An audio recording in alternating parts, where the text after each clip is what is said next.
That'll be my first son's name, Narragansett Tom.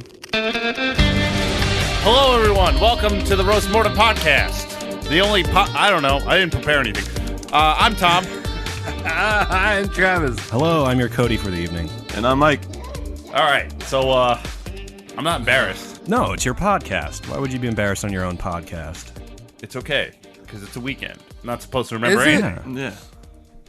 It might not be Is a it weekend all right? for the listeners. I don't know. It's probably Thursday afternoon on your drive home from work. Your disappointing job. How was your Thursday last week, or any day during last week, for that matter? Yeah, great question. Mike, why don't you start us off? What I did last Put him on the Thursday? spot. Well, any day How was your week, of Mike? that week. Oh. It was alright. I went surfing yesterday. It was fun. Oh, yeah? Wait, hold on a minute, dude. Hold on. Wait, you surf too? I tried to. Like, dude, you kickflip, and you're like, yo, man, like, I just got scrawled on the kickflip, and yo, bruh, not like surfing gnarly way. Yeah, I was screaming Mahalo and Shaka Brada the whole time I was Hey, surfing. fuck you. Can't break your teeth on the surf. Like, I'd try and stand up on the wave, and I would just front flip into the water. Maybe you should try out for Circus Soleil. Yeah. Yeah, who was, it was there's Tony Hawk Pro Skater, and then it was like Jelly Slater. Kelly Ripa. Kelly Slater. Ripa's pro one-piece bathing suit competition. Oh, that's lovely. I feel the One Piece is underrated. I always call Kelly Slater Jelly Slater. How often do you say that? It's all the time. I was saying it yesterday in the water. I was like, I'm Jelly Slater. Nice. I like that. Is that because you're making other people jelly? Or are you just jelly that you're not Kelly? No, I was just nervous in the water. I was trying to make friends. All right. Oh, you can just pee right in the salt water. It works perfectly. That guy keeps flipping into the water saying jelly. Arrest him. I don't want to be his friend. It's disgusting. Yeah, what is this fucking weirdo There's doing? children around. I was banned from the beach. So who else had weeks? Cody, how's your week? I was uneventful. I was just You had a Naruto sandwich, right? no. I was eating spam musubi. I was telling you earlier, and you didn't know. No one knew what it was, so I'd figure I could use this opportunity to educate on Hawaiian fine cuisine. Okay. So what it is, it's fucking spam that's wrapped in seaweed with rice. And you don't need any fucking utensils to eat it. And also, there's a dash of furikake on it. Who knows what furikake is? It's when your hair grows up your shaft, so your man. cock is furry. You know how you have your fursona? Well, your dick also has a personality. So you're furry cocky. Like, oh, my penis is actually a fox's penis. It's barbed. It's just fish spices. Just gross Pacific fish spices. So Do you they put cook all the these spam? gross things together, and you get like a little nugget that's wrapped in seaweed that you can eat without any fucking utensils, and it's deplorable.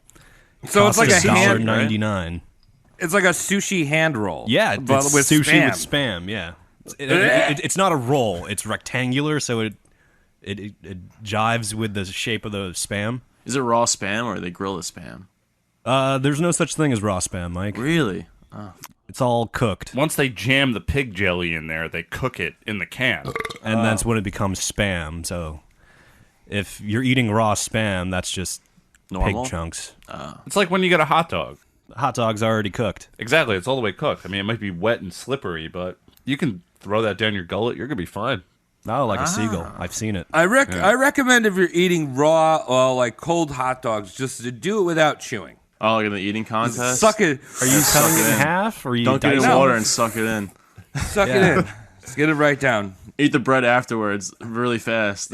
Yeah. Yeah, Heat you the still bread have up. to commit to the We bun. have time to heat the bread up. We don't have time to eat the hot dog up. Yeah, the toasted bun with your wet fucking noodly pig Dunk skin. the bread in the water, too. Your tube steak just ready to ride. That's why you eat the hot dog in one bite, so you have enough time I to love cook hot up the dogs. bun.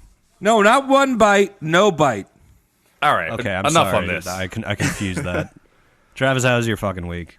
My week, I'm still adjusting over here in Portland, and I just realized something. You know what? I'll take West Coast sourdough bread over bagels any day. New York bagels? Traitor. You're That's fine. forsaking New the York bagels. I always knew you were a pussy. Traitor. I always knew it. No, fuck bagels. Fucking sourdough's where it's at, dude. Sourdough is supreme I kind of want some. from over there. I went to the supermarket. I just bought like 2 loaves of sourdough. I've just been eating sourdough bread. Great. Now, anything you're with a it? disgusting animal now. Sourdough represents perfection. No, it doesn't. It represents a bunch of dirty loggers. No, well, yeah. Yeah, filthy Or just lumberjack. perfection. It's bread done right and sour. I'm not saying I don't like a logger, because I live in a house that happens to have wood in it. But Oh yeah, me too. You can put look on a bagel. What can you put? Cream cheese, maybe some lox. you put whatever you want. On a Bacon. sourdough, you put eggs. whatever you want on it. You can put, all Hash right. browns. This is the dumbest thing you've ever said on this podcast because you can put It's not whatever on Yeah. both things. That's not. Not Just 2 pieces of That bread. is not true. Pizza bagels are illegal everywhere in my world. You know, Okay, there's pizza the bagels are asterisk good. I was looking for. So there's Travis. He's had a very sick week, very mentally ill. Depraved carbohydrate.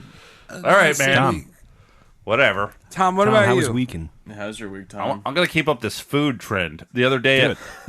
I went out to a place called Brew Cheese, and It sounds delicious. I've been there. So good. it's really good. But I went with Gab, and she was telling me what it was, and she's like, "Oh yeah, it's just beer and cheese," and I'm like, "That's my anus. That's my anus going out the window."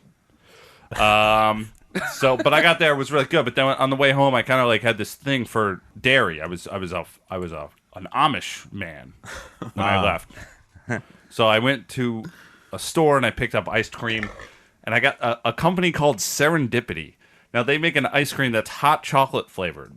How is it? Well, let's put it this way: I ate the whole thing in a sitting, and now I'm a fat lesbian. Oh, you gotta be careful with that one. Wait, what makes hot chocolate any different than this regular ass chocolate ice cream? They did I it. don't know. They did it. It tastes like hot Did it chocolate? taste like hot chocolate? Yeah, it did. There's marshmallows in it? Yeah, and like everything? the cream. There was chunks of chocolate in it. I'm like, I don't even eat sweets that much, but I was just I got so hopped up on dairy. Yeah, it's a little atypical for you. Yeah. So Can I Lactose squeeze ignorant. those? Can I squeeze those nips? See if they got any juice in What's them. it like being a lesbian now, Tom? all right. So to answer both of your questions, Travis, yes, consent, 100%. Wow. Mike, to you, it's great. I drive a Subaru, and everything is peachy. Yeah, they're women who are into chicks. Come on. Yeah. Love lesbians. Best of pretty both hot. worlds. All right. If you're a lesbian, it's probably state mandated that this stuff is in your freezer. No, it's state woman dated. Woman dated? Ah, yes. Yeah, you see what I did there? I see. Let's start an episode. Please, for fuck's sake. Hey, Cody, who's on the Chopman's dick? Oh, there is a very special boy on the chopping slab today. Someone close to my heart. Someone I used to adore and love and appreciate. Today we're doing Charlie fucking Chaplin, ladies and gentlemen. Yeah, that was Hitler's older brother. So many things in common with Hitler we'll get into later, but Wait, yes, he's the silent movie guy that looks a little Hitlerish. yeah, I was gonna say he can't talk, right? His most beloved character, the lovable tramp, does not talk, with very No, but few he can't exceptions. talk because no one actually spoke before. I don't know, 1930. What Wizard of Yeah, Oz? yeah. There's only piano noises back then. Yeah, he was a ragtime You'd open your king. mouth. You'd open your mouth and pianos would come out. Yeah, just entire baby grands would just spew out from Charlie Chaplin's mouth. Oh, yes. Okay, so Charlie Chaplin, I thought this was going to be a standard actor gone fucking Hollywood debacle, but there's so much more fucking meat on this bone. I was totally surprised. We got shotgun weddings in Mexico. We got terrorist assassination plots. We got statutory rape. We got bogus paternity suits. We got a ringworm infection. We have grave robbing in the mix tonight, gentlemen. What? Yes. He's a fucking crazy little guy. All And without it- saying a word. He said words. It was just his fucking character. One of his characters didn't say words, with a small exception we'll go over. Wait, when you say words, you mean piano? Yeah. Like Oh, Get it straight, Mike. I missed out. Fuck. All right, first and foremost, before we start anything, I want you to know he's dubiously estimated to have over 2,000 sexual partners over his lifetime. He referred to his own penor as the eighth wonder, and he would even be able to father a child at the ripe old age of 73.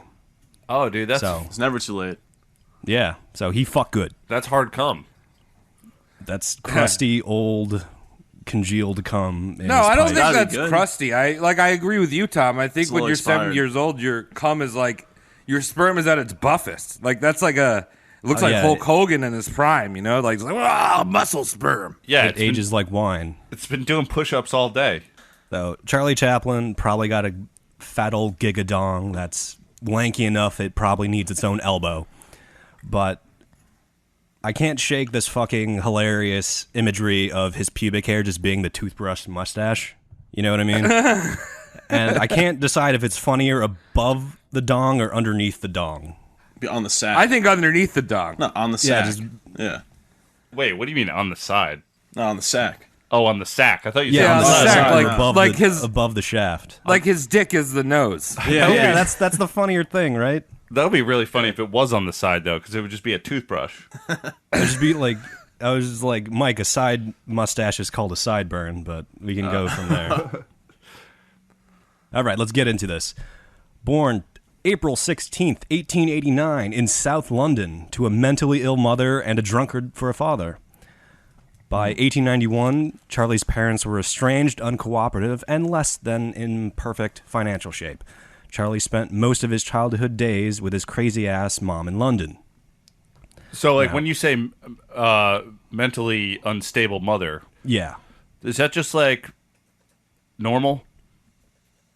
For the day, maybe. I don't know, but like in my research, it was like pointing to probably schizophrenia. So yeah, normal, par for the course. I got 2 pence of orange juice. I will sell you 7 crab claws for 1 piece of coal so we can get through the winter. Yeah, that's exactly how that goes. Like that type of shit. yeah, that breed of crazy, Travis. Constantly yelling out the window.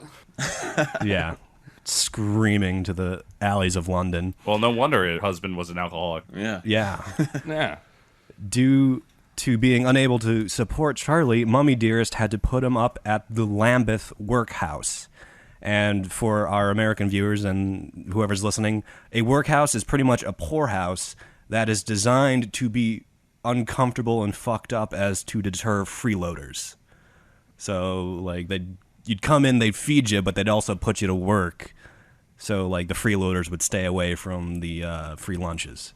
So they're getting like free labor, pretty much. For like Yeah. food and shelter. Yeah. It's like prison, but you don't not really there for bad things. But the only You thing they can have them leave. doing is painting. People painting all the time. They're losing square footage Yeah. because they keep painting the walls. Just painting all the walls white. Imagine the Oliver Twist scene where he's like, "More, sir." So, after the Lambeth Workhouse, Charlie would enter the Central London District School for Paupers, and that's a pretty fucked up name. For poppers? For Paupers. Paupers. Oh, paupers. What does Yeah, that mean? excuse my Chicago accent. I thought you were talking about poppers, the shit that you sniff up your nose. Yeah. Oh, no, I didn't think about that, but no, paupers as destitute little boys. Again, think Oliver Twist. All right. Now, the unsanitary conditions led to the aforementioned ringworm infection, where Charlie humiliatingly had his head forcibly shaved, and he cried like a bitch afterwards. I mean, it's better than chemo. Yeah, you do what you gotta do, but I would have fucking loved to be that guy to, like, wrestle Charlie down and fucking pin him and just shave his little childhood actor head. He's not acting yet. You want to do that?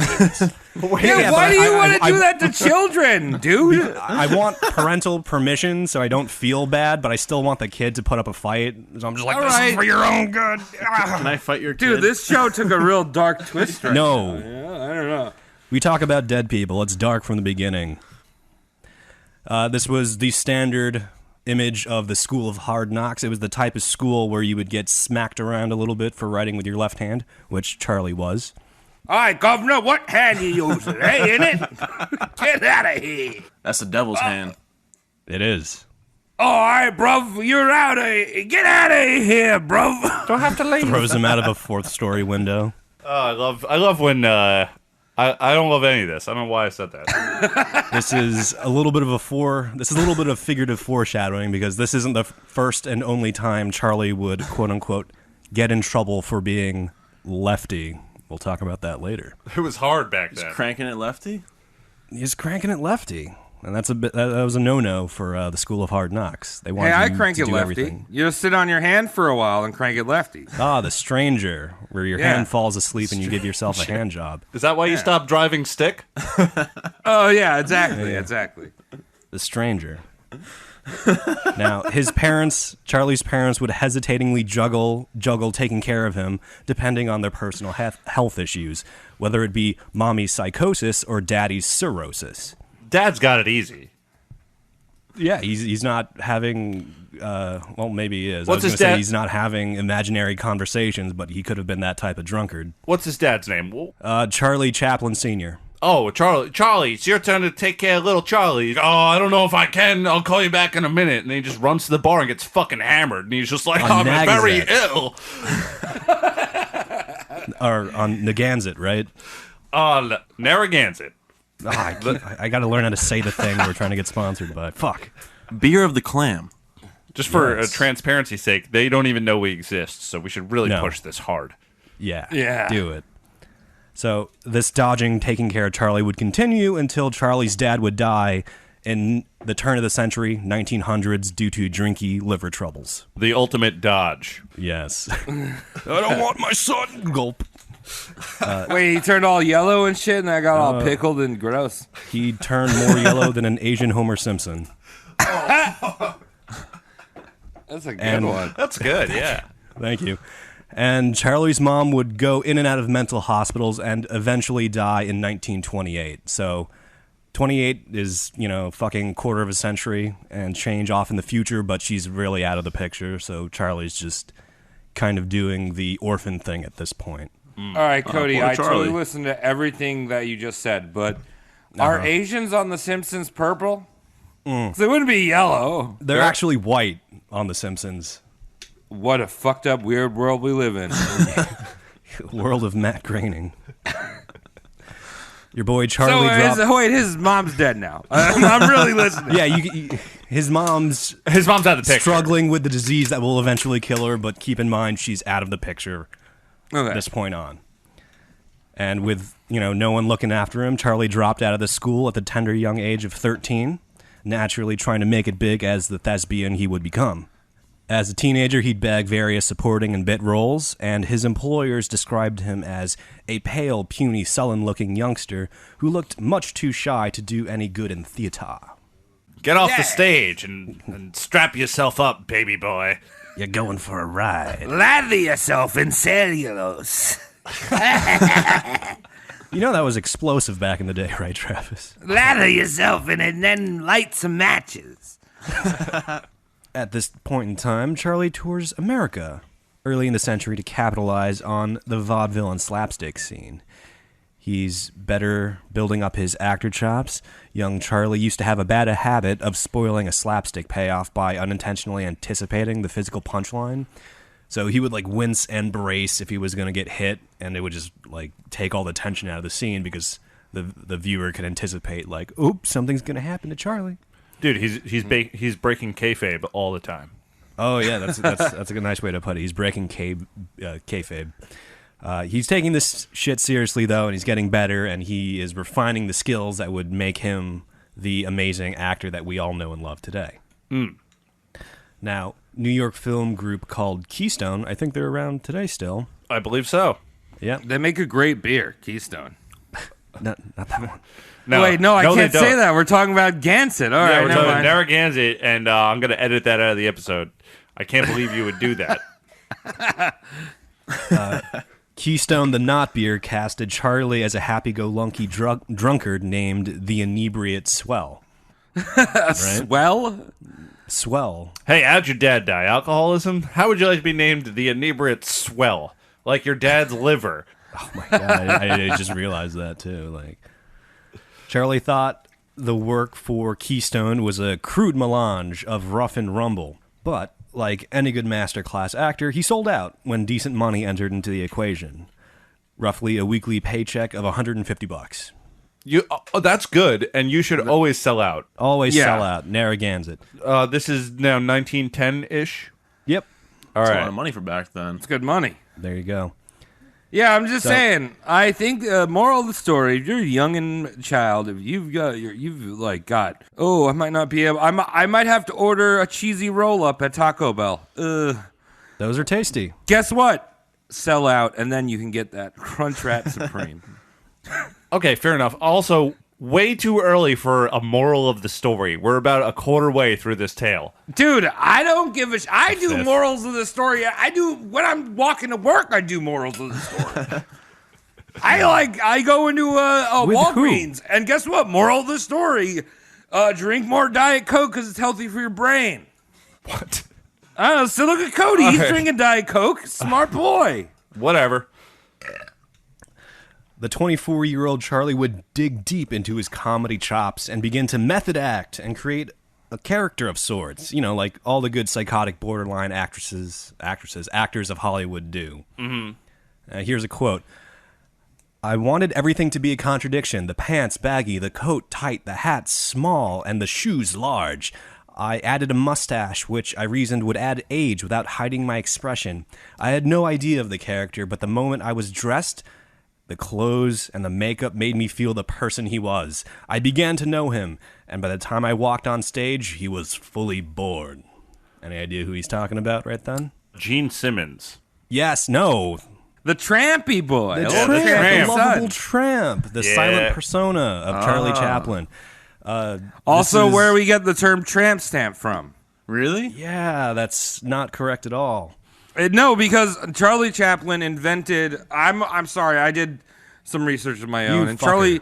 Charlie Chaplin invented the whole doing it doggy style and then coming on the butt / lower back area. Oh, that he was was- called the tramp stamp. He was the first to pull out. Well, yeah. So what you're saying exactly. right now is that China and India need a Charlie Chaplin to They show do. them how to pull out. They do. I just got Just that. do the Thank you. tramp stamp. Do a tramp stamp. That's all you got to do. All right. Now, when you say the lovable tramp or when you say Charlie Chaplin, the lovable tramp is what 90% of the population conjures when they hear Charlie Chaplin. But the tramp is not Charlie Chaplin. He's a character Charlie Chaplin does. He's not the only character Charlie Chaplin would do. But the tramp was a mute, well-intentioned, simple, albeit comedically brilliant character. And at this point, the world fucking falls head over heels in love with the tramp and Charlie Chaplin. All right. I'm going to stop you here. Mm-hmm. Did you look into Fatty Arbuckle at all? It came up one or two times, but you lay some fatty knowledge on me. Now, Fatty was a gentleman who was in the industry and helped Charlie Chaplin and Buster Keaton to get like to where they Buster. were. Yeah, he worked with both of them and helped them out. He was huge during the 20s in a lot of their films, and he always played the fat bad guy or the dopey dude. He actually had a lot of influence in the studios with getting money to Charlie Chaplin and Buster Keaton for their project because he was a comedic genius. He was the guy. He had his downfall when he had a party in San Francisco, where this is Prohibition times. He had a big old party in a hotel, and a girl was there who had appendicitis. Oh, no. And they had a whole bunch of liquor there, and she wasn't feeling well. She went and passed out, and then Fatty was on his way. I don't know. He was probably getting brunch, like his hourly brunch. Got it. And when he came back, she was dead, and there was this whole big thing in the news. They put Fatty Arbuckle in jail. They said that he crushed this woman. Oh, really? Yeah.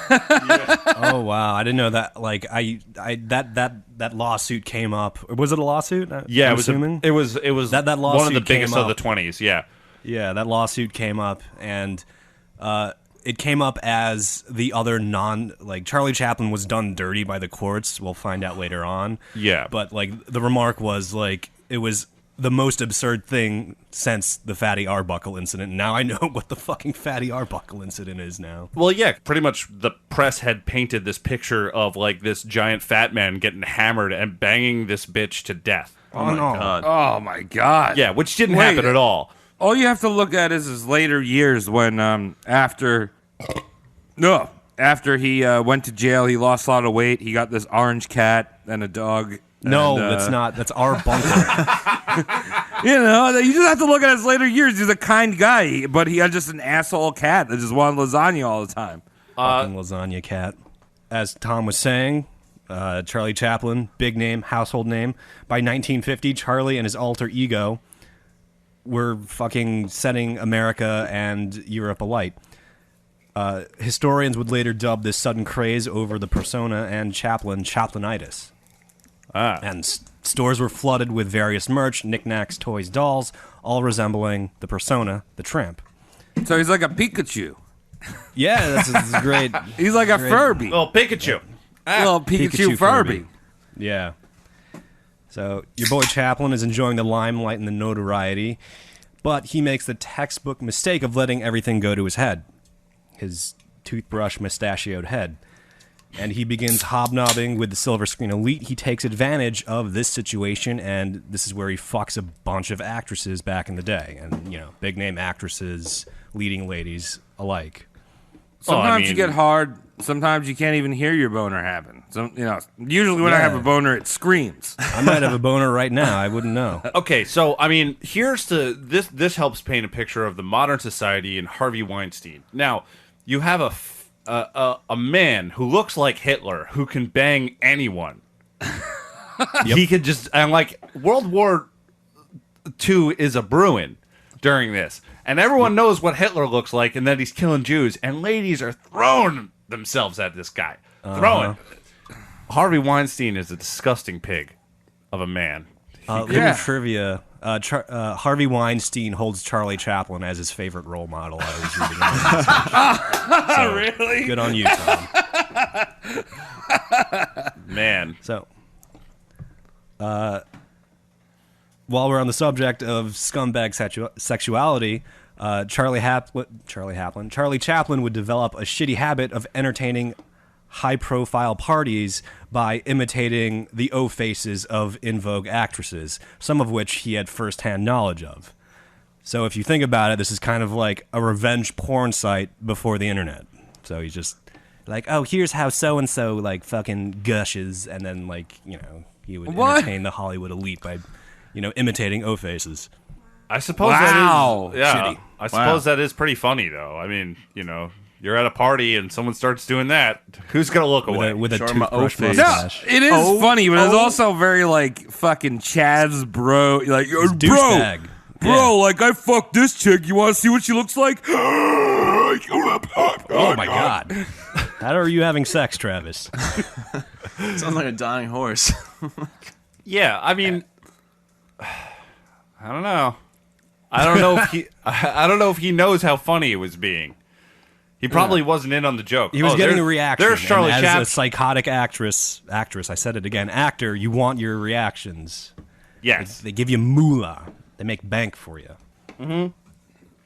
So, Charlie's a big fucking time actor, and he is fucking Hollywood elite actresses, and we know this. And one of those actresses, nice old-timey name, I love it, Mildred Harris. Oh, that's hot back in the day. Wait, Yeah. did they That's want a to scintillating have name. sex with him, or was he like a rapist? Well, No, it was all consensual sex. You want to have sex with the in vogue movie stars, Mike, but you know what I mean. It's a little bit of a gold digger maneuver. I gotcha. But we'll get into that. So Mildred Harris fucks Charlie Chaplin. Charlie Chaplin fucks Mildred Harris. However way you want to look at it, takes two to tango. And a few weeks later, Mildred hits up Charlie and is like, "Yo, I'm preggers as shit." and that's when he And- invented the tramp stamp. Yes. Well, hold Mildred on. Harris. Can we just place a scene and just this is kind of an experiment in how times change. Sure. And you're like, all right, Take and us you're through like, it. And you're like, oh yeah, Mildred, suck my fucking cock. Yeah, Don't do Mildred, this. suck my dick. Oh, fucking violating put it the in there. listener's ears. Yeah, get in there. You want that Mildred? Like, no, like that sounds like you're having sex with a grandma. No. Right? Mildred, Oh, like my. whenever I hear the word Mildred, like, oh, that must be like an octogenarian, right? Yeah, right. But this is probably a smoking 20-year-old chick. 16, Travis. Oh, okay. Yeah, 16-year-old. We got a 16-year-old Mildred in the mix now. Well, I mean, they started having them smoke a pack a day by the age of 12, so she really Yeah. did look like, 17. Yeah, well, you Yeah, can't yeah. use that excuse. Yeah, so Mildred is 16, and that's a big no-no number even back in these days. So, Oh, he was Yikes. English, though. The age of consent Okay. is... Oh! Yeah, you're right. In England, Consent is 16 because English don't know shit about He's having not in sex. England. I think the English people, they only figure out how to have sex when they're 40. Yeah, go for it. Have sex. Like, throw Yeah, ping pong balls at each other's genitalia from across the room. that's how that works in England. English sex. I'll have a full English. Oh, one for you, one for me. So, Charlie Chaplin's got a pregnant 16-year-old on his plate to deal with now. And like the bad guy from No Country for Old Men, Charlie goes for the quiet shotgun. And just like that, Mildred and Charlie are now man and wife. Oh. Oh, he's about to kill her. No. Yeah, Quiet no shotgun country. wedding. No country for old men. He fucking murders everyone. Yeah. Yeah, but with a silent shotgun. I was trying to do a joke. Thanks, fuckers. Oh. Hey, all we're, good. we're still here. That was a fucking cattle thing that he had. Yeah, there was a silent shotgun at one point. Yeah, it was like Yeah. it puts a hole in the cow's brain, and that's why I was Yeah. like, what are you talking about now? Is Okay, Charlie you used a bunch of murderer? different weapons. I'm sorry. Edit everything out. Cut the entire episode until this point. It was the Nerf penetrator. Oh, Charlie Chaplin's favorite gun. Yes. Okay, so you have the shotgun wedding with this pregnant 16-year-old. Here's the kicker. After the ceremony, Mildred's like, haha, JK, not pregnant. That's Oh, foul. what a bitch! Yeah. Wow, that's So how you get Charlie- a famous husband, through fear. You get a divorce There right you go. after. Oh, So- man. Charlie Chaplin got me too'd. Is that the verb? I don't know, backwards. Okay. For the time, it was me as well. Me as Ah, classy. Pinky up. Charlie is pissed, and he's noticing having a teenage wife cutting into his acting time and projects. He can't get as much done anymore. And this sours the idea of marriage, and to Charlie Chaplin, marriage is just a societal duty that taxes and hinders his creativity at this point. So you've got this non-pregnant 16-year-old. But in 1919, after a very unenthusiastic boning, she gets legitimately pregnant this time. So I was Oh, like, I yeah, fucked okay. up. So By the Charlie? wedding wasn't a waste. Yeah, Charlie. Charlie's like, All right, oh, you well, take he's up all like, my I'm not time. feeling this, and then he fucking shoots his Charlie cream in there, his fucking English cream into her, Yeah. and like, Yeah. I mean, come on, dude. If you're not feeling it, then you're not feeling it, bruh. Vaudeville charisma is the opposite of birth control. We all know this. That's true. Just Yeah, tramp he was stamp just- it, dude. He was just doing a second take, I guess, for safety. And like I said, Charlie legitimately gets Mildred Harris pregnant this time. And 9 months later, she gives birth to Norman Spencer Little Mouse Chaplin. Aw. That was probably such a cute name at the time, but now it's Norman. Wait, what about Lil Mouse, though? That's That was cute. his middle name. Little mouse. Is that like Yeah, Little Little Bear? Mouse. Is that a mouse that doesn't wear clothes? That's disgusting. Yeah. I don't know. Also, like, is that some fucking, like, turn of the century new age shit when people are like, I'm gonna name my kid, like, Star Hope. You Oh, know what I God. mean? But, like, But backwards, right? Tom, stop doing that. I'm getting distracted. What?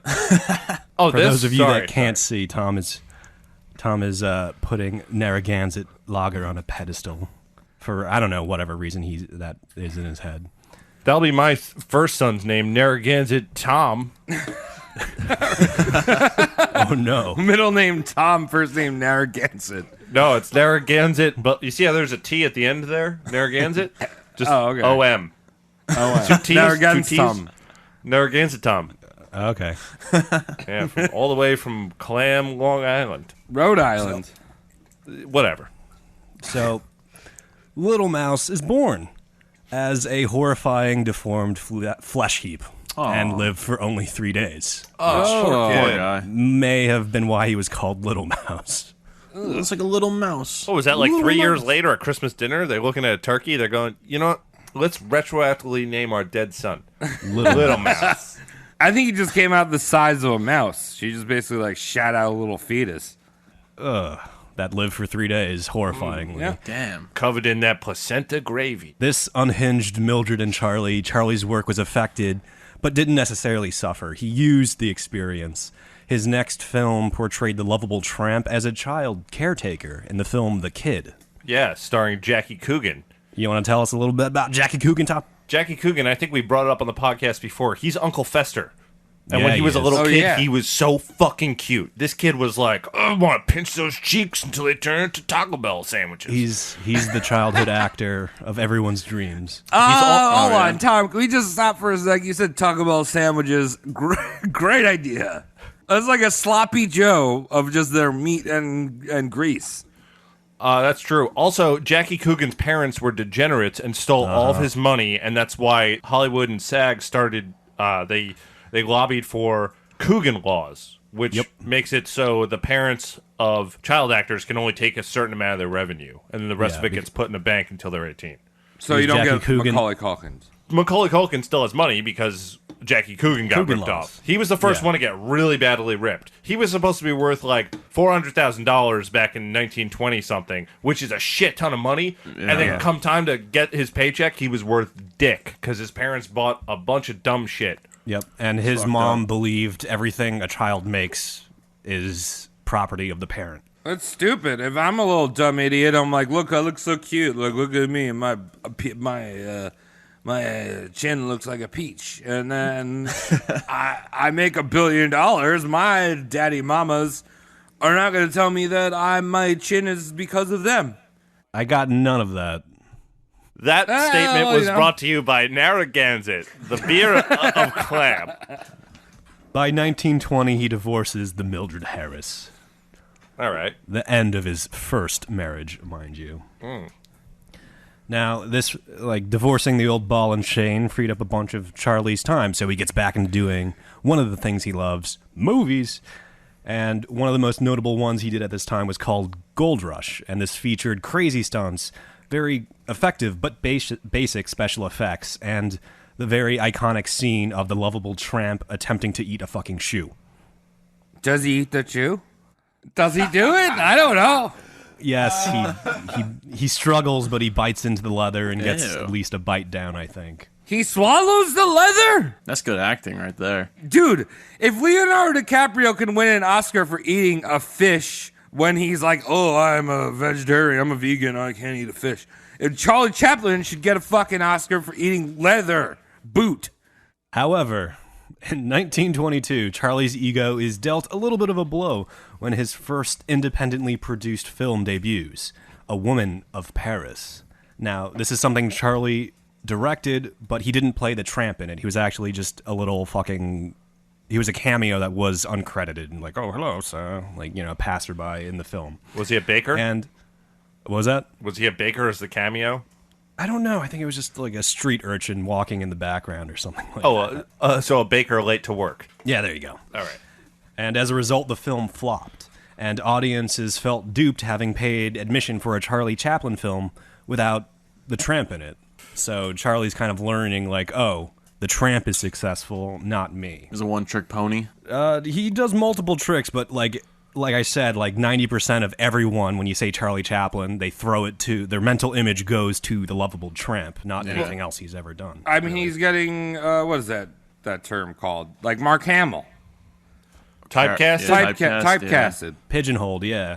Why would you consider Mark Hamill typecasted? This looks kind No, I mean, he was. I mean, now he does the voice of the Joker and shit, but after That's he did Star Wars, after he did Luke Skywalker, he couldn't get a job anywhere else, really. Yeah. He did a movie. Everyone except Harrison Ford. Yeah, he did a World War II movie shortly after that. It was really good. I can't remember the name of it, but Oh, really? Yeah, just but they were like, Luke oh, that's Skywalker. fucking Luke Skywalker. Yeah. He's not a good actor, that's why. Well, yeah, but I mean, he got typecasted. Yeah. But it's easy to get typecasted if you're not a good actor. You just become that one person. You got to do the opposite. You got to be Daniel Day-Lewis. You have to do a role, and then you have to retire. In which that time you're retired, you're just fucking braiding bits of wheat together in a field and meditating about how you'll never act again. And then all of a sudden, your agent calls you and offers you $35 million to show up on set and become Abraham Lincoln. That's how you act. Yeah.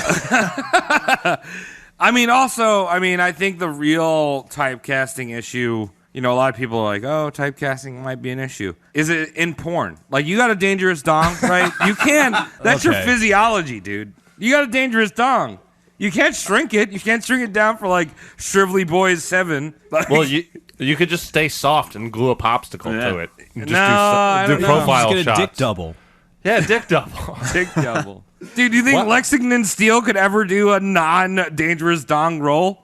Yeah, I mean, if he doesn't take off his pants. All right. That's a great question, and it's frying my brain slightly. Anyway, this is a little bit of an ego sting to Charlie, but Charlie is definitely enjoying his motion picture success, alongside another helping of underage poon. Oh. Liked him young. Yeah. How old is he now, getting this underage vag? Charlie's 35 right now. Ooh. So, enter another actress called Lita Gray, and brace yourself, Charlie met her when she was 8. She's 16 now, but it's just like, that's a little Full cringy. sicko mode. And all he had to do was wait an extra 2 years, but he was just like, just give me the 8. All right, but even still, though. Yeah, you've seen this person when they were 8 years old. You've seen them grow up. It's fucking Yeah. weird. Yeah. No. You've seen their baby teeth fall out of their face. I remember when you were this tall. Oh, that's just gross. That's nightmare stuff right there. And he waits 8 years. I don't know why he doesn't go for the 10 to make it the full 18, but shags her wait. when she's 16. And much like the first waifu mama, she leveraged Charlie into a marriage with a pregnancy announcement. Haha. However, this baby is real and healthy and would not flop out all gross like Norman Chaplin did. Peace. R.I.P. However, Charlie would unsuccessfully urge Lita to abort the baby to preserve his reputation. Like, come on. Abort that sucker. I'm a tramp. I can't have a kid. People see me out there. I'm walking around. Yeah. I'm going left and right. I'm falling over barrels. They can't know I have a child. Can't wipe a kid's butt. You can't laugh at a man who has a child who eats peach cream pie all wrong. You can't do it. No. It's unheard of. So Charlie's like, yo, abort the squid. And Lita's like, no, I'm going to keep our baby. And she had to apply the pressure of a statutory rape accusation to persuade Charlie to keep the son. So Charlie's like, flush it. And she's like, if you make me flush it, I'm going to tell him you boned me when I was south of the border in age. That's the telltale sign of a healthy relationship. That's communication right there. Right? That's communication, yes. Yeah. Mm-hmm. Yeah. Do Guess as I what? says, or I'm going to say rape. Got it. Fearing the statutory rape charges, Charlie grabbed Lita and headed south of the border and had a nice quiet Mexican wedding on November 25th, 1924. And at this time, Charlie expressed to his friends a secret Mexican marriage to a minor was better than going to prison. Yeah. I guess that's true. And a Mexican marriage to a minor is where you just stand up against a wall where they first throw flowers at you, and then eventually it's ground beef and rice. Seasoned well. Oh, I want a Mexican wedding. So, with the threat of statutory rape charges and after the Mexican wedding, Charlie Chaplin Jr. was born on May 5th, 1925. And this is slightly confusing because technically Charlie Chaplin is already the junior because his dad was Charlie Chaplin Sr. Yeah, he'd be. I was junior, gonna junior. say he'd be Charlie Chaplin III. Yeah, I that's how numbers go. Travis, thank you. Well, Yeah. if Charlie Chaplin Sr. is so drunk he forgets his name, like, who's to say? What's your name? I'm dead now. Goodbye. Goodbye. Goodbye. Oh, that's a great last word. I feel like we should start looking up last words. Famous last Goodbye. words. I like that. Yeah, actually, I'm I'll like- Google that. I feel like if I said just goodbye or like, Yo, peace. I'm out. And while they're pumping babies out, they also get around to shitting out Sidney Earl Chaplin, who was born March 30th of the next year. So Charlie Chaplin's got 2 kids running around the East Coast and West Coast, depending on who's hiring him. yeah, I'm taking Sidney- back that whole tramp stamp thing. This dude does not know about the tramp stamp. He just doesn't. Unfortunately, Sidney Chaplin would have the misfortune that's redundant, of being his father's favorite punching bag and the recipient of some verbal abuse later in life. Wait, he beat his own daughter? Jeez. The verbal abuse.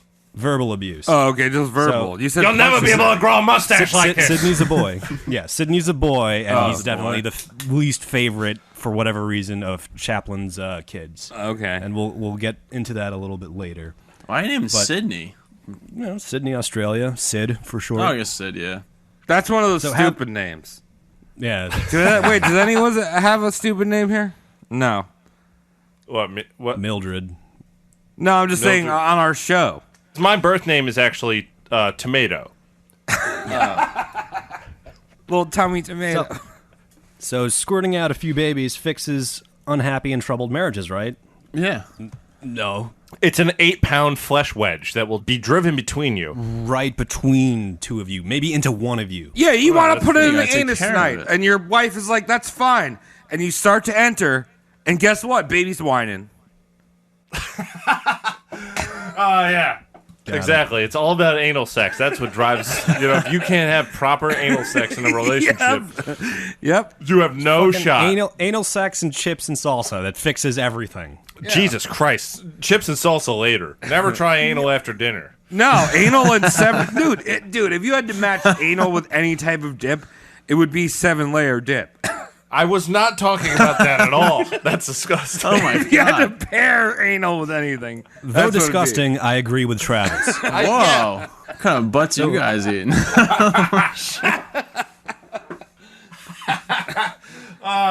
Okay, so butts. babies don't fix shit. They're too stupid. They don't know how to do anything. They don't fix marriages. And it was not good between Charlie and Lita. Charlie would push Lita for threesomes with other women.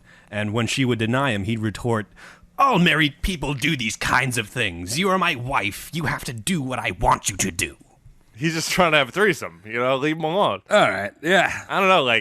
Cody, I understand he might be a little manipulative, but come on, leave trying the to guy do alone. something. He's Yeah, just give them hanging all out. threesome. Yeah, give them all a threesome. Why not? And when Charlie was met with further sexual stonewalling, Charlie would exclaim, "This marriage won't last long. I will make you so damn sick of me that you won't want to live with me." Toxic relationship right there. That's just rude, because in reality, you should really just bring it to the threesome thing. Drive that home, and then beyond that, you're being an asshole. Just work the threesome. Just work it. Work it out. You gotta try Work it. Try it once. It's a dope. Even if you're married. You might look at each other real weird for a week or two afterwards, but it's a lot better than a baby. Dude, I'm not even just saying like the cool threesome in terms of dudes. I'm saying try any threesome. Are you talking about having more dudes? Yeah, have more dudes. I don't give a shit. All dude threesome, Travis? Like all threesomes matter. That's all I'm saying. Travis just looking for hands to high five. Well, I want high fives, dude. High fives make me feel good. So I'd imagine like sex makes me feel good, and having a high five also makes me feel good. I'd imagine sex makes me. Let that slip, did you, Travis? I'd imagine it. I'd imagine that. Okay. All right, Cody. That's fine, yeah. Keep going. The rude Before I boy keep saying Chaplin. Stupid shit. Yeah, I'll take this away from you.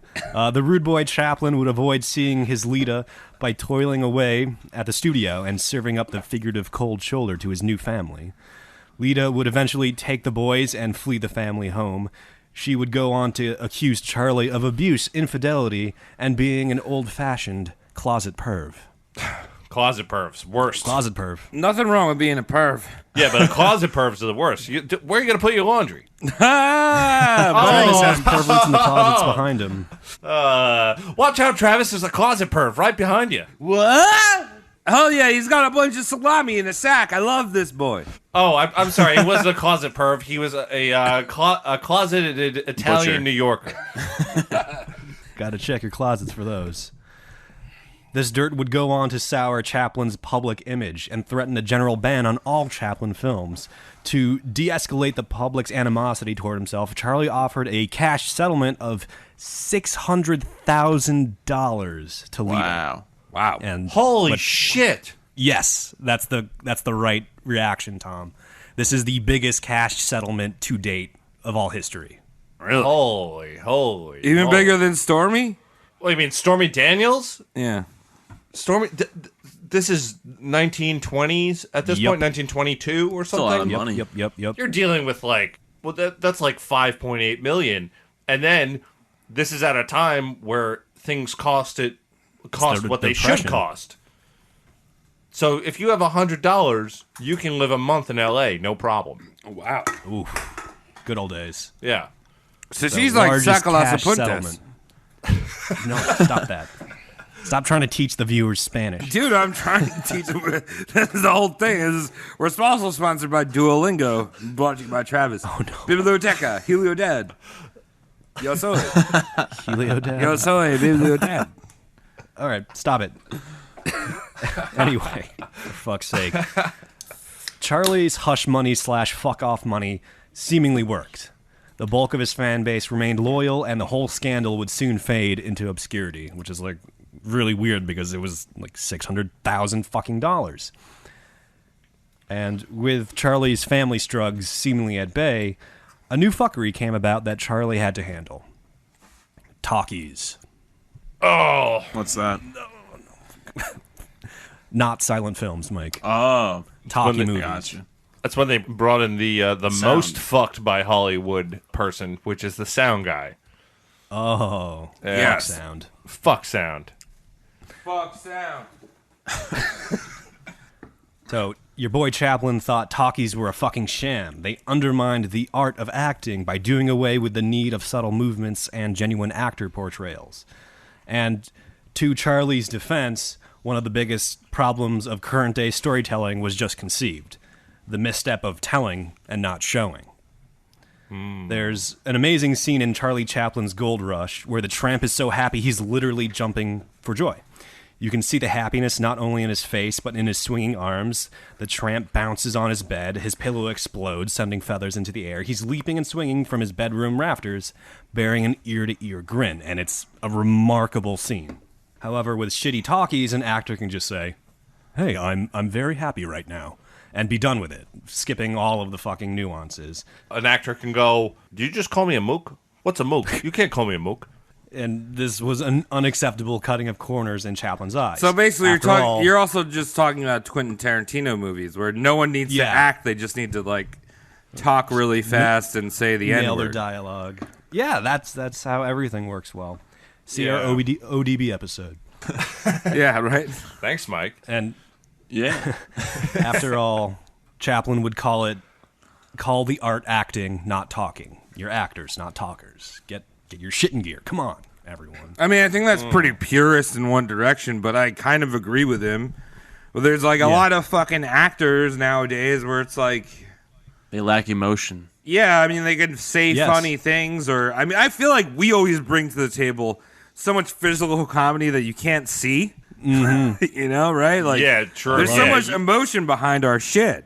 Yeah, You Travis gotta is see- helicoptering his dong right now. You don't hear Mike a lot, but he's over here just ripping shit up. He is blasting handstands. Ripping up telephone books. He brings in 30 pants every time we record, and he's ripping them off every time. It's fucking nuts. We oil him up. He's the Hulk Hogan of pants. Yeah, and he's an actor. Oh, wow. But also, constantly acting. bring this back to Jackie Chan, that guy got it. Because he does this thing with his face and his body, and he's doing kung fu, but he's also like, "Whoa, I'm fucked up at the moment," you know? Oh shit! And he's blasting around, and he's talking, but it's like that's not it. It's not just talking. Jackie Chan is the best entertainer of the modern day. Hands down, agree with you, Tom. It has Yeah, so little same to here. do with what he says. He is just out there blasting moves, kung fu. Yeah, why is get sponsored why by does Jackie. Jack Chan have 7 Oscars? I'm going to the Academy. I'm gonna Kanye saying at the I don't Academy? care about. Hey, guess what? This is a racial thing. I'm going to the Academy. Where's Jack Chan's? Jack Chan's This is immediately degree? racial. Yes, Yeah. he's just not there. Racist, fucking racist. I know he hasn't a movie in like 7 years, but we should give him like a backlog of movies that he won Best Actor for. Yeah, true. Old movies. Old movies, Oscars. New awards, yeah. So, talkies cause a problem for the lovable but mute tramp. Now, the tramp never talks, but given the power and opportunity to speak, would he? And what would the tramp's first words be? Gay. And No. No, Charlie Chaplin didn't look into the camera and just say, "Gay Travis." I'll tell you what he did do, though. Charlie Chaplin's next movie, called City Lights, would answer this question. The tramp would remain silent throughout the entire movie until the end. I guess it's not the entire movie, then. The tramp opened his mouth and belted out an entirely gibberish song with no true meaning. It was a nonsense mixture of Italian and French-sounding lyrics, and no one can make fucking heads or tails over any of it. That's a good song. Yes, it was. And it's an interesting solution, proving the tramp had a voice, but he had nothing to say. It was just, I'm going to gibberish. use my voice to speak garbage. I like it. Yeah. The film City Lights was warmly received by the public. Because of its lack of dialogue in the first half, it's conjectured that the talkie's age started in the middle of the film. So it's hailed as the last of the silent films. Which is a little weird, but it's like how The Wizard of Oz goes to color halfway through. Or... But they had Wizard of Oz. That was a gimmick because color was just based on the studio funding. So there was a 10-year overlap where there were color pictures and black and white. So that was just a gimmick that MGM did. Oh, really? It's like how M&M's it wasn't like they hazelnut discovered flavor. it and then were like, we have a great way to integrate this. You know, there were multiple color pictures before that. Is it true a midget hung himself in the background of one of the shots? I don't know about that one. I don't think it's true, but I think about it every day. Yeah. I was thinking about that when fucking day. I think of Wizard of Oz. We should do just a roast mortem on just the Wizard of Oz. There's a lot of fucked up shit in there, and everyone's dead. You did the whole thing. Interesting. I mean, Judy Garland, that's another one of those child actors who just got destroyed. Yeah, I got Yep. mashed. She got all them meths in her. I don't know how she kept her teeth. I don't even know if they were real teeth after a was while. a No, probably veneers. They were all fucking meth heads back then because meth was in. Meth was like the Pilates of its time. Meth, meth should What an still analogy. be in. Industrious meth. Hey, you like Adderall? That's meth. Really? Well, yeah. Yes. Enjoy it. Moderation, you know. In moderation. You could be a weekend meth head. Yeah. There's nothing wrong. It's Clean up by Monday. When it takes over your life, it's like anything else. When you play too many video games, when you watch sports all the time, when you pick your toenails, When you're doing it at work or before work. you gotta leave the meth to the weekends. That's how it be. Check your baggage. It's like a Spider-Man weekend. You know what I mean? You sling back. Any fucking way. After the film City Lights, something came to light. Your boy Charlie Chaplin is a rampant, shitty perfectionist. And actress Virginia Sherrill, the leading lady of City Lights, had 2 words to say in her scene. Flower, sir? It's better than fuck me. Yes, thank you. Charlie did not fuck this one. Charlie, this was Good for everyone. just an actress for Charlie. Even though she only had 2 words for her entire scene, Charlie had her commit to 342 takes of just flower, sir. What? Yeah, 342 takes to nail a 2-word phrase, which is, that's psychotic. That's fucking He psychotic. was a I'll say it right perfectionist. That's Stanley Kubrick shit. Yeah. now. Yep. Worse than And- Kubrick. This is something that is throughout fucking Charlie's life. He is noted to have once shot 18 hours of footage for a 20-minute short. Right, but also, hold on. Let's just, when he's doing this shit, this isn't like today's day and age. I mean, I know we still shoot film sometimes, but like, Oh, yeah. let's just be clear. I mean, this isn't like, hey, I got my selfie stick. I'm in Tokyo. Check out this. Konnichiwa. And you do that fucking 7 times. This is film. Like, Yep. this is physical shit you have to buy and process. Like, Can't reuse you know it. what I mean? It's not on your iPhone. They couldn't see it either when they were doing it, right? Film was expensive. There was silver in film back in the day, so like it was very, very, very fucking expensive. And he's just shooting 18 hours of it for a 20-minute He was short. loaded, right? Most people are calling it like a fucking travesty, a waste of fucking resources back in the day. And it's all to satiate his fucking perfectionism, which is taking control of his film. But, to the average viewer, it's cool because the shot looks good and everything seems in its place. But it's taking over Charlie's life. And even more of a psychotic red flag is he would attempt one-man shows just to satiate his control freakedness. It's just like, I'm going to get everything right because I'm going to be all of the characters. Oh, so Oh, he's- like Eddie Murphy. yeah, I was gonna say he's Eddie Murphying that shit. I'm sorry, Wow. Travis. Look at this. Look at this synergy. I love this. So he's like Hercules, Hercules, Hercules. Uh-huh. You know it. Is that where it came from? Did Eddie Murphy get it from Charlie Chaplin? What are you guys talking about? Hercules, Hercules. You got it. I don't even know what you guys are talking about. You don't know Ed Look Murphy? at this. Oh, fuck this guy. I know You don't know the I know nu- Eddie Murphy, but Tom, pull the trapdoor lever on his chair. Next time. All right, let's get more into this bullshit. So we have a man who wants to look at his own mustache for hours.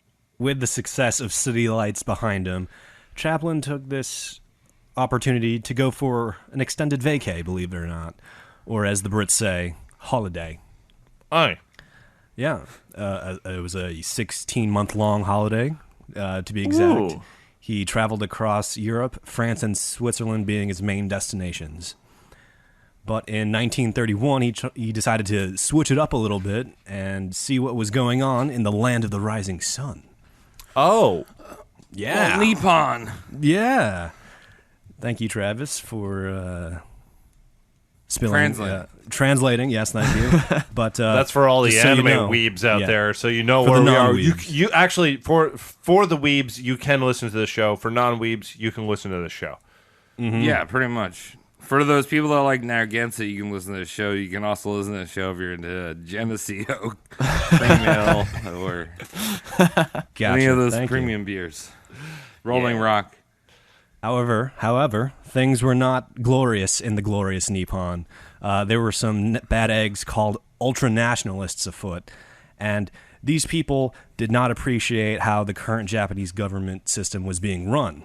Specifically, they didn't like a prime minister calling Japanese shots. They wanted the old-school Edo style of an emperor sitting on top of the food chain, barking down orders, and doing things that way in particular. No. All right.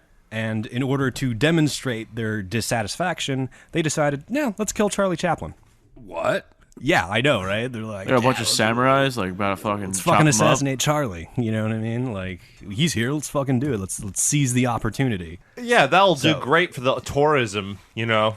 Yeah. Well, they were trying to. They're egg, anti it. They were trying. Yes, thank you, Mike.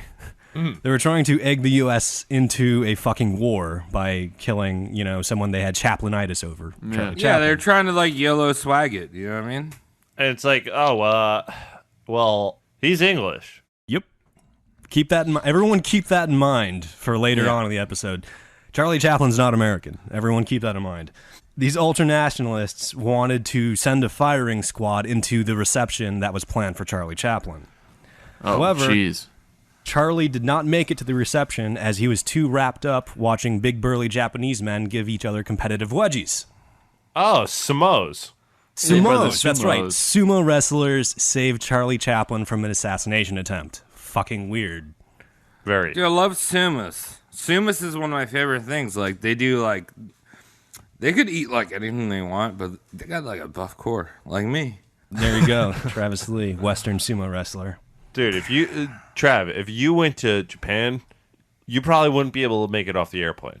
Why? There'd just be so much pussy. Flooding it. It's like I gotta sift through it. Yeah. So much Yes. censored vagina coming at Travis Lee. Yeah, just like, have my baby. I mean, it also makes sense that my penis looks like tentacles. Thank you for that. Oh yeah. Thank you for that. I mean, I think that's the real reason. Not that I'm a large man. It's just my penis looks like 7 tentacles. Oh, okay. Well, 7, you said. that's a lot of pleasure. Yes. Yeah, a lot of slapping and suction going on there. That's more But than anyway, one for each back of the to holes. Charlie and Chaplin fighting Yes, off the- the sumas. Yes, the ultra nationalists roll up to the reception, and Charlie's a no-show, and the terrorists are like, fuck it, let's just kill the prime minister. And the firing squad opens up on the prime minister, kills him, and this goes down in the books as the infamous May 15th incident. Hey, boss, where are we supposed to put these bullets now that the man with the big shoe didn't come in? So just be mindful every time you read the May 15th incident in textbooks, the original target was your boy Charlie Chaplin. No, the original Wow. target was Caesar, because that's the Ides of March. And they got that asshole. They fucking got him. A bunch in the back. Yeah. Yeah. A2 Brutus. Let me stab you with my tentacles. E2 Yeah, that's how that worked. A2 buxoms. Buttus. So Charlie nopes the fuck out of Japan really quickly after hearing all this shit go down. Dude, that's crazy though, because like basically Charlie Chaplin, if they just killed Charlie Chaplin, we would have had like the Pacific Theater in World War II. Yeah, it's coming. They could have expedited it, but they had to save that treasure for World War II. So Charlie returns to his U.S. home, his L.A. home to be exact, barely escaping the embroiled Japan country with his life intact. He wants to normalize, get back into the swing of things, so he does what he does best, shoving peen into underage actresses again. Attaboy. That's one Yeah, way That to was boy. like 40, right? He is... Yeah, I think he's in his 40s. So, enter wife number 3, Paulette Goddard.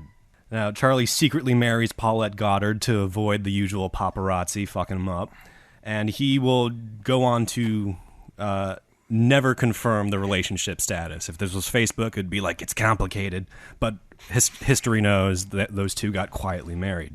Yes. But she was underage? Yeah, how old was she? Here's the thing. She was 21. It's fine. Good. It's a high score for Charlie. Okay. She was 21, but she had to get him in the sack by claiming she was 17. Oh, so she tricked him. Oh. Yeah, so she lied to Charlie. She's like, hey, I'm 17. You want to fuck? And Charlie's like,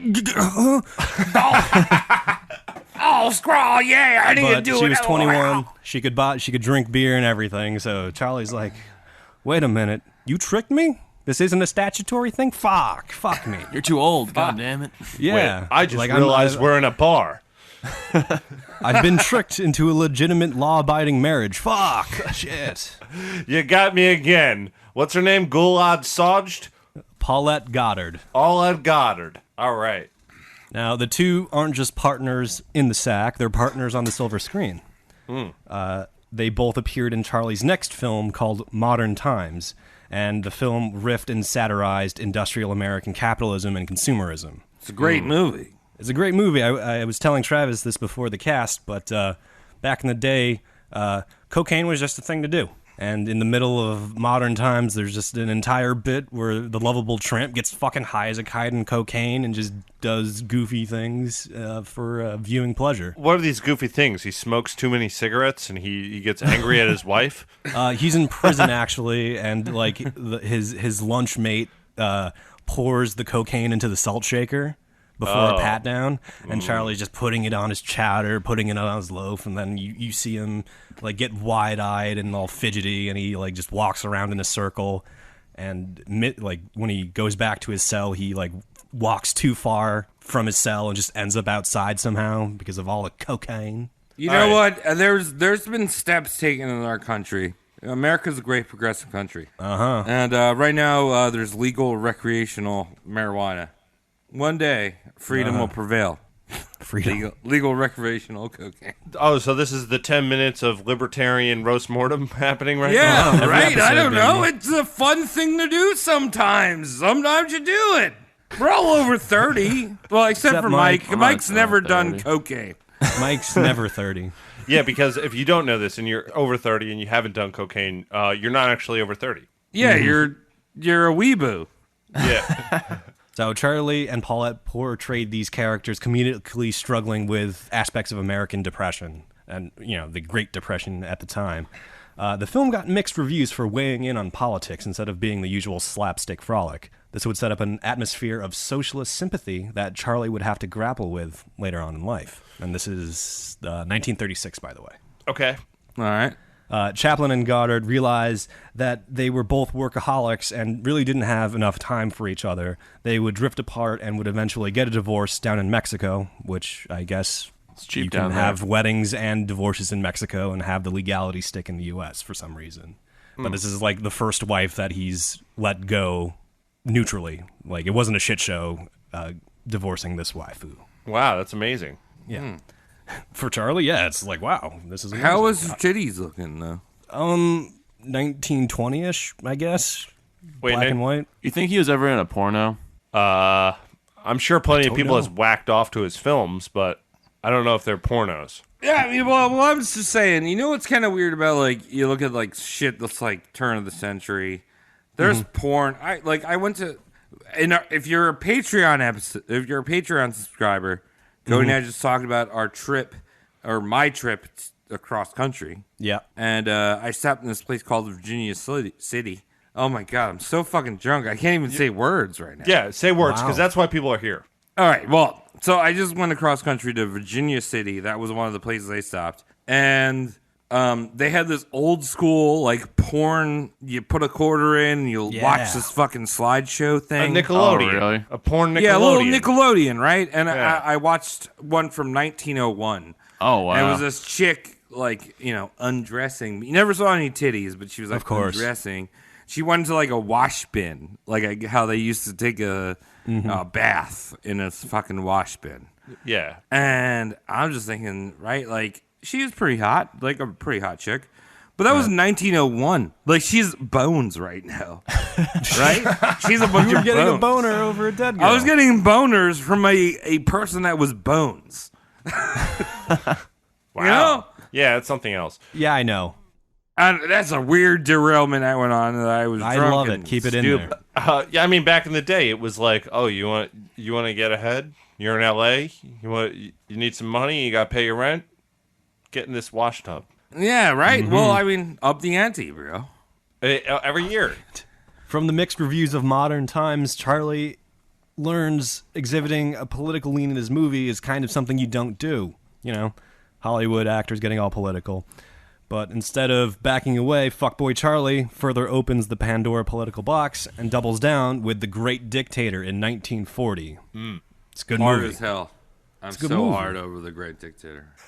It is I'm good. so We'll talk hard. about. I'm so we're hard. going to talk I've only about it seen now. snippets of it. You're going to see a snippet of it in a minute or two. Yeah, you know about, like, Ovaltine, which is, like, shitty Chalk. hot chocolate? Mm-hmm. You know about that shit? Yeah. This is not Ovaltine. This is, like, full-on hot cocoa. This is, like, you melt the chocolate, you put that milk in there. This is not Ovaltine. Okay. That's how films are made. Not Thanks, Ovaltine films. 1970s Travis, jerking off over bones. That's Dude, I'm not sure most of our 1970s audience knows Travis. exactly what the fuck you're talking about. All right, well, you know what? Ovaltine is a thing that exists still today. I don't know. Maybe they don't call it, like, Starbucks Frappuccinos or something. All right, Oh, fine. my God. Yeah. All right, that works, I guess. I don't know. Listeners at home, tell us if that works. Right in. At this time, nationalistic American moviegoers were noticing something a little funny about your boy Charlie. Hey, is this guy a sneaky Hitler in disguise? He looks a little Hitler-like. Oh, my God. And the similarities are more than just appearance-wise. The two were both Europeans, sporting a toothbrush mustache. Both had a rags to riches story that landed them in the limelight. And the two nearly share a birthday, actually, being born no more than 100 hours apart from each other. I think it's the He was mustache. 420? Hitler's 420, Sick. and your boy Charlie is 416. Both had nasty habits of firebombing bagel shops. Toasting their locks. Why is it raw? Oh, Dude. it's cured, sir. So Okay, you know thank why you. Hitler had that penciled shit mustache, whatever it is. He Toothbrush. couldn't Toothbrush. grow any more hair. It's because of gas masks. Yeah, it needed to go under the gas mask. Yeah. Oh, really? You could have a mustache. It Right. just couldn't interfere with the gas mask. Because, Hitler was an active participant in World War One. right. So he was a soldier. He probably didn't do much. He probably just tripped over something. That was Whoops. probably his story.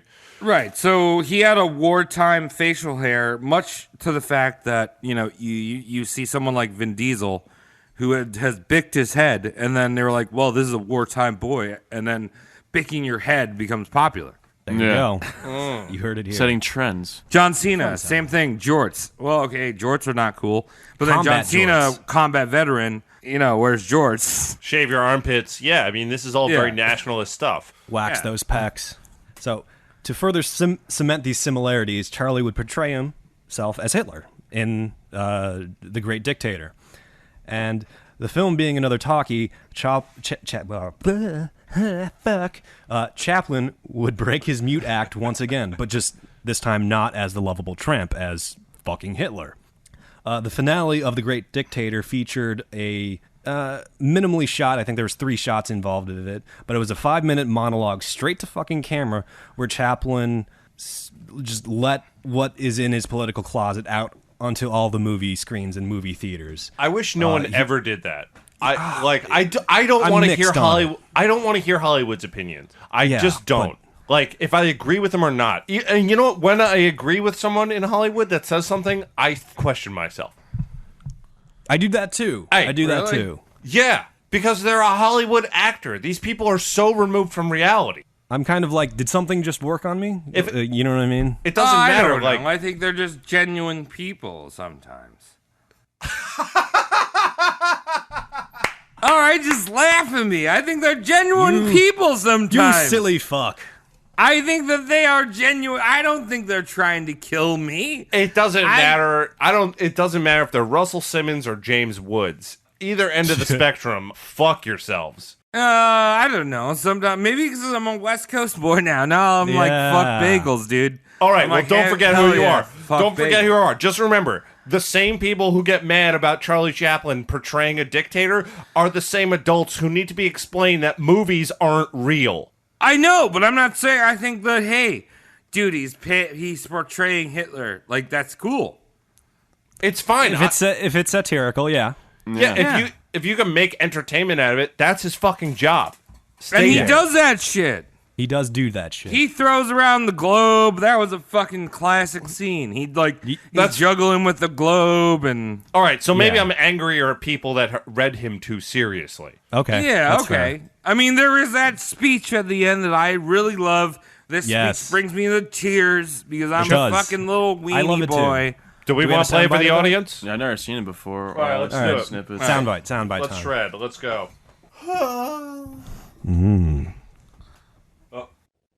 I'm sorry, but I don't want to be an emperor. That's not my business. I don't want to rule or conquer anyone. I should like to help everyone if possible. Jew, Gentile, black man, white. We all want to help one another. Human beings are like that. We want to live by each other's happiness, not by each other's misery. We don't want to hate and despise one another. In this world, there's room for everyone, and the good earth is rich and can provide for everyone. The way of life can be free and beautiful, but we have lost the way.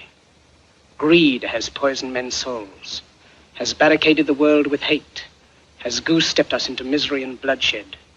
We have developed speed, but we have shut ourselves in. Machinery that gives abundance has left us in want. Our knowledge has made us cynical, our cleverness hard and unkind. We think too much and feel too little. More than machinery, we need humanity. More than cleverness, we need kindness and gentleness. Without these qualities, life will be violent, and all will be lost. The aeroplane and the radio have brought us closer together. The very nature of these inventions cries out for the goodness in men, cries out for universal brotherhood, for the unity of us all. Even now, my voice is reaching millions throughout the world. Millions of despairing men, women, and children, victims of a system that makes men torture and imprison innocent people. To those who can hear me, I say, do not despair. The misery that is now upon us is but the passing of greed, the bitterness of men who fear the way of human progress. The hate of men will pass, and dictators die, and the power they took from the people will return to the people. And so long as men die, liberty will never perish. Soldiers, don't give yourselves to brutes. Men who despise you, enslave you, who regiment your lives, tell you what to do, what to think, and what to feel, who drill you, diet you, treat you like cattle, use you as cannon fodder. Don't give yourselves to these unnatural men with machine minds and machine hearts. You are not machines. You are not cattle. You are men. You have the love of humanity in your hearts. You don't hate, only the unloved hate, the unloved and the unnatural.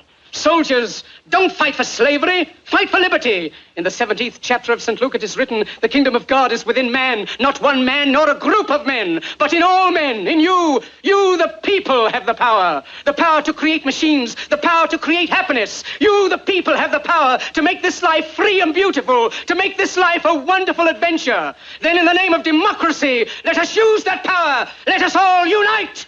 Let us fight for a new world, a decent world, that will give men a chance to work, that will give youth a future and old age a security. By the promise of these things, brutes have risen to power. But they lie. They do not fulfill that promise. They never will. Dictators free themselves, but they enslave the people. Now let us fight to fulfill that promise. Let us fight to free the world, to do away with national barriers, to do away with greed, with hate and intolerance. Let us fight for a world of reason, a world where science and progress will lead to all men's happiness. Soldiers, in the name of democracy, let us all unite! I am so hard right now. I love that. Rigid.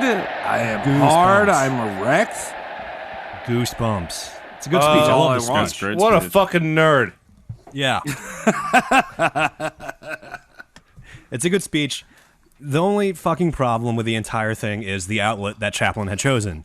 Moviegoers had ponied up for admission to what they thought was a rib-tickling romp with Chaplin that bashed Hitler. You know what I mean? It's like, oh yeah, this will be great. But instead of like a punchline for the finale, there was this heavy political message that spoke out against the current objective and goals of the American military. So, like, imagine you're watching your favorite, comedian in a movie. Let's say Martin Lawrence. And Blue Streak is They fucking sneak a life brilliant. lesson in there. Thank you, Cody, so much. Martin Lawrence hasn't been in a movie. It's like in like. he's a 10 national years. treasure. Yeah, He absolutely So just imagine is. you're watching your favorite Martin Lawrence movie, and instead of the finale, he just comes out and does a Big little Mama's political house? stunt. You'd hate it.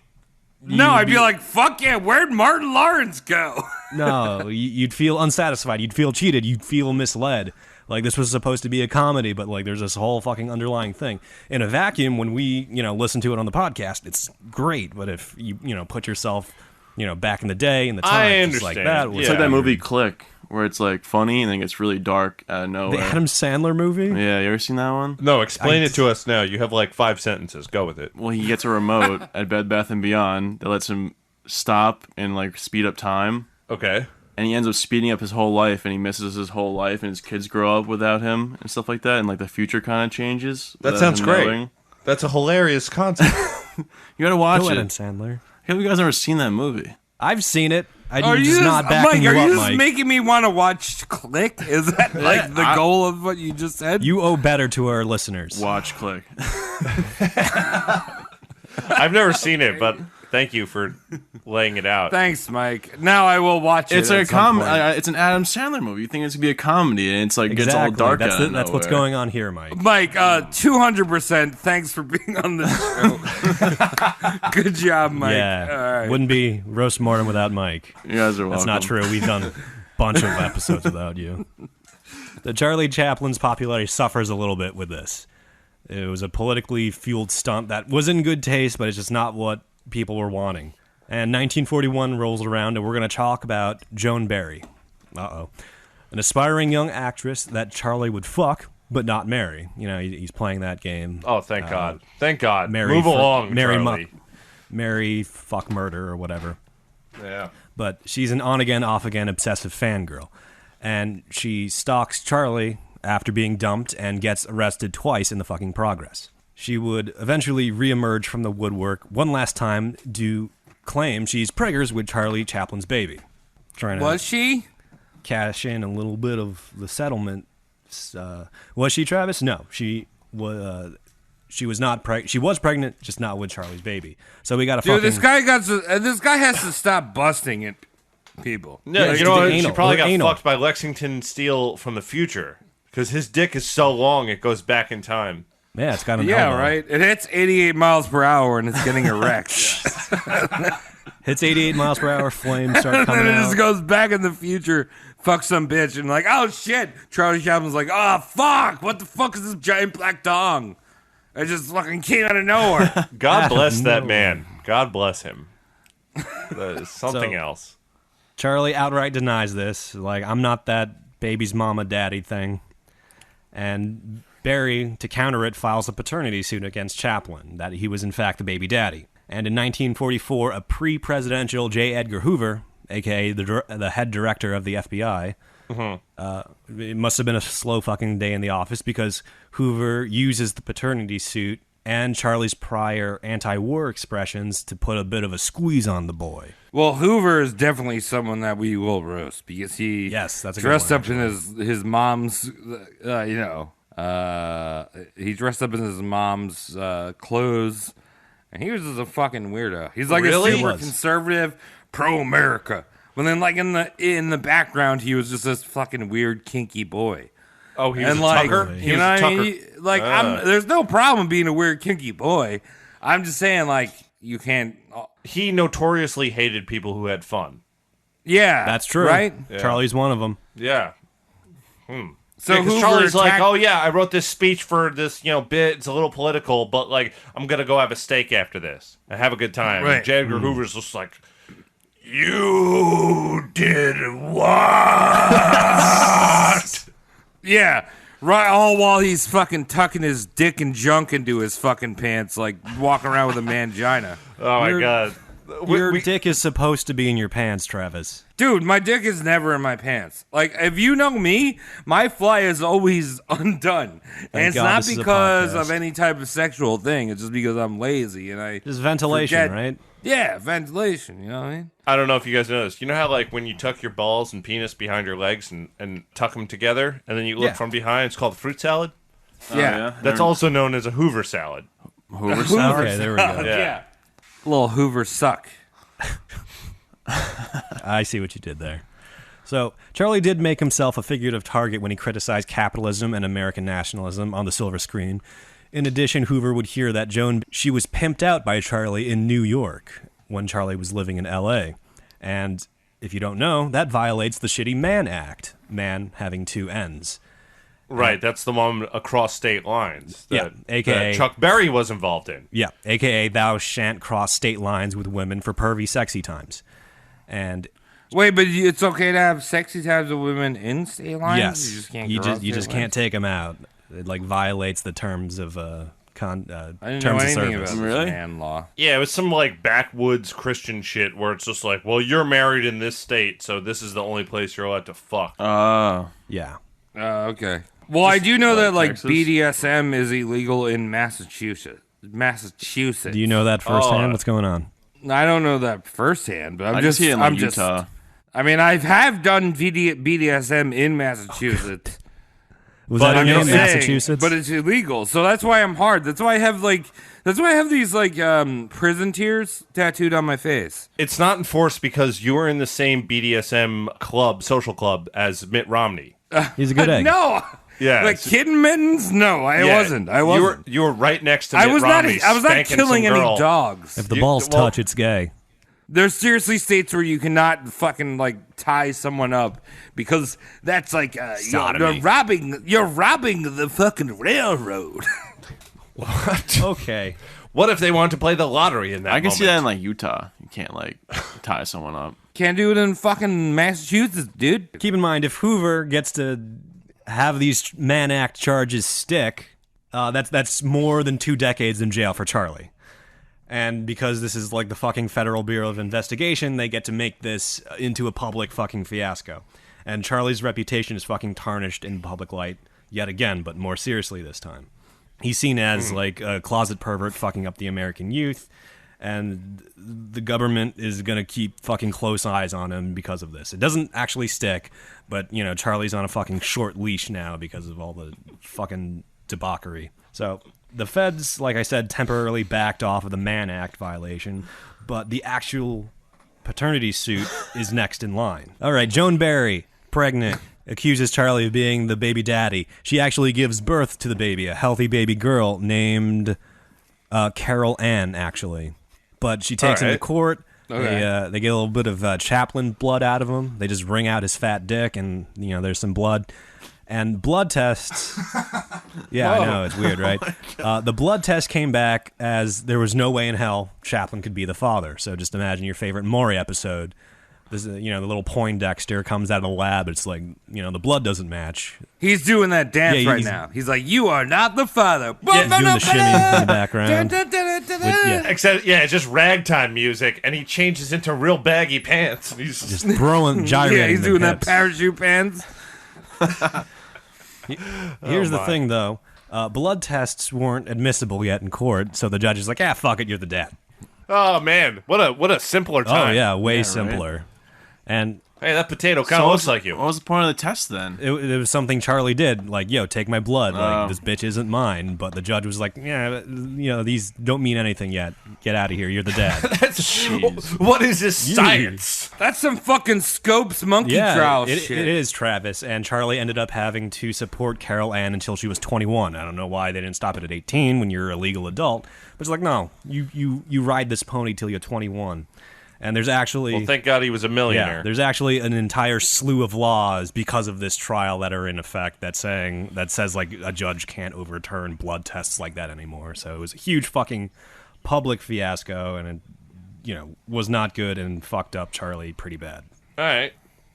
Now, at least it's over, right? Like, he's out of the courts. He, has his less than favorable verdict. He's out. It's behind him, and there's nothing to do but fuck another underage actress. It's Charlie Chaplin. It's gonna happen again. Like, Nothing Dude, to do. fucking 2 Yeah, weeks. right? I got nothing to He let do. it cool off for 2 weeks and then started fucking Una O'Neill.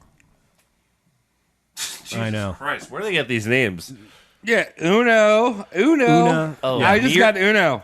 Miriam, Uno, Gonder, whatever her name was. It's OONA. Hey, guess Is what? that exactly how you think it's spelled? Una O'Neill. Una. Hey, guess what? I only got one dick. Uno. Reverse. Someone grab If I had two, I'd be Doso. Someone Joseph, grab got it. it. It's a good one. All right. She's 18, so it's fine. Everything's fine. Una O'Neill is 18. We're good. Great. Yeah, but he's still all right, all right. Okay, all right. Let's just pause for a second. I mean, I'm just saying, like, there's. All right. Yeah? Well, Yeah. all right. I'm hitting the wall right here, right now. I think You know what Travis mean? is just saying. I am just saying that, like, if I was 45 He's years 54. old, 50 54. years old, 54 Charlie's years 54. old, I do not want to get with an 18-year-old. No. Because, like, their brain has not developed yet. Yeah, but you don't have sex with their brain. Oh. I know I don't have my sex with their brain. I have sex with their whole. But I'm just saying, like, I don't want to fuck with that person. Because I'm a good guy. Well, look, just to play devil's advocate, let's say you weren't a good guy. Well, my penis would be going everywhere then. Right? So Charlie is not a good guy. Thank you for that point, Tom. Yeah. Okay, all right, cool. Well, then this is how we figure out how there's good guys and bad guys. There you go. Oh my God, this is the only podcast that St. Peter listens to. That's right. Yeah, Thank you. Pretty much. Charlie Chaplin claimed the two had perfect love, and this was it. This was the last wife of Charlie Chaplin's life. They finally nice settled down at soulmate. the ripe old age of 54. Great. And like I said earlier, Charlie would make his last baby at 73, so there you go. They had 8 Getting kids busy. together, by the way. Wow. Wow. Now, didn't he like flee to England at this time though? I don't... Yes, Yeah, well, we're getting there. It wasn't really him fleeing. It was more or less the U.S. saying, please don't come back ever. But we'll get into that. Thank you, Tom. Okay. Okay. So we have his love life is stabilized. No more statutory rape. No more baby daddy fucking around and shit like this. No more Mexican weddings and divorces. He's good in the wife game. But his film career, not so much. And he gets into a little bit of trouble with his next film entitled Monsieur Vidal. It's French. I hope I nailed that enunciation. Yeah, we be Madame Thank Pucelle. you. It was an atypical film. That is how you do French. That's not kids. Muzzy, I'm yeah. Muzzy. It was an atypical... Travis. No, I am Muzzy. Travis Dude, calls shut his up. dick I'm Muzzy. Yeah, you call your dick Muzzy. For other reasons. Well, yeah. I mean, guess what? You want to learn some verbal phrases? Oral Can phrases. you conjugate this verb for me? Yeah, conjugate my verb right Please. now. There's a king's head. You can go further than just conjugating. You can also suck it off. Yeah. Yeah, well, that's what Muzzy was trying to get to. He's a big old Oompa Loompa boy. He's basically the Grimace. That's true. If he was green. And the Grimace always wants to get off by... I mean, I'm not comparing my dick to the Grimace because the Grimace is all children. Muzzy's into adults. Oh, okay. That's the. No, he's that's not. the He line. teaches children. No, he teaches adults. You know, Cody, the I want you commercial- to continue. I don't want No, Travis the to continue. commercial was all false. That's fake news. All right, Mostly Cody. teaches Yeah. adults. Monsieur Verdun. Cody, why don't you keep it going? And it was an atypical film for Charlie, as it was a darker comedy that didn't feature the tramp, and the plot revolved around sex and moida. And it was also chock full of lefty sentiments. The film was booed at its 1947 premiere.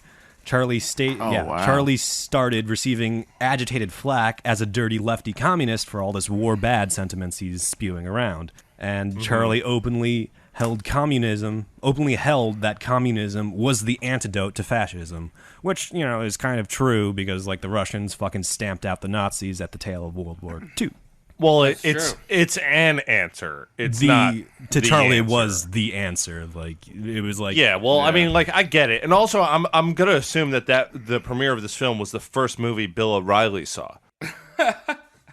Charlie was. No, well, I mean, no, that's not the first movie that Bill O'Reilly saw. The first movie that Bill O'Reilly saw was like, check out this eagle fucking sucking off this fucking this freedom snake. Like, you know what I mean? Like, that's what he saw. He's like, oh, don't step on me. Guess what? This eagle's gonna give that snake some head. Yeah, don't the title of the film. Don't step on me. Please suck on me. Oh, I like that. It's Yeah, catchy. right. That's the first Yeah. movie that Bill O'Reilly saw. That's good stuff. Or that, or Birth of a Nation. It's up to you. Well, oh, I didn't want to go that dark. Okay, well, I mean, we've done everything else this podcast. Charlie sympathized with Soviet groups and wanted the U.S. to directly cooperate and support the Soviet troops. Charlie went to parties with Soviet diplomats and socialized in suspected communist circles. And be mindful, this is amidst the Red Scare, suspicions mounted, and in 1947, an official investigation into Charlie Chaplin was opened. It was McCarthy-era fucking bullshit all around. Yeah, McCarthy's another fucking piece of Yeah. shit. So he was a communist? He's suspected of being one. he- He might be. He might be a functional communist, but, like, at the end of the day, is that really such a bad thing? Like, you know, it's America. Your political views are yours. Yeah. You know, he wants an end of fascism. He wants war to stop. He's for the everyman, which is a very Soviet thing to be behind. So, your Charlie's being all fucking lefty, and of course, who comes knocking at his door other than the House of Un-American Activities? And your boy Charlie's sitting there like, you know, Charlie's getting flack for not doing his bit as an American. And Charlie's sitting there like, I'm no fucking American, you asshole. Like, I'm British, and I've never said yes to Yeah, citizenship. you're not doing your part, which is also Yeah. bullshit. And he's like, oh. The House of Un-American Activities is Yeah. the silliest thing. It's a real thing? I didn't It's even know really that. funny to think that adults made that. Yeah, oh yeah. You know? Right, exactly. It's like, what is wrong with this fucking country that even happened in? The Red Yeah, I Scare. didn't even know that was a real thing. It's not real Yeah, anymore, It Mike. was all McCarthyism. Yeah, I mean, it's not around Thank anymore. God. It could Maybe. be soon. We'll Yeah, find out. It's called being banned from Twitter. And job mobbed. And while premiering his latest movie in London, Monsieur Verdun, I think I've pronounced that differently all 3 times now, Charlie's permission for re-entry into the U.S. was revoked. Just outright, like, don't come back. Wait, this is all because of Spider-Man 3 on DVD? Yeah. Because of, It was all because he did Spider-Man 3 and was like, I am that was so Topher high. Grace, I think, actually. And then, no, this is Charlie Chaplin. He did like, I am so high.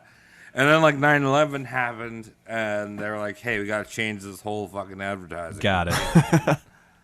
Because Spider-Man cannot be hanging between the 2 Twin Towers. No, he can't. That's bad. That's bad PR. No. And that's why Hitler happened, and that's why, like, dude, Charlie Chaplin, stay out. That's the one part of 9/11 they want everyone to forget. Yeah. yeah. And Charlie has his permission to re-enter the U.S. revoked, and he's just like, fuck that, fuck your whole country, I don't need to come back. And he didn't want to answer for any of his fucking political actions, views, or relationships. So he holed up in good old Switzerland. I mean, he shouldn't. He shouldn't have to answer to it's, anything. it's America. No. Yeah. As soon as he goes, oh, I'm sorry, that means he's wrong. So he goes to jail. Well, he has to answer at least.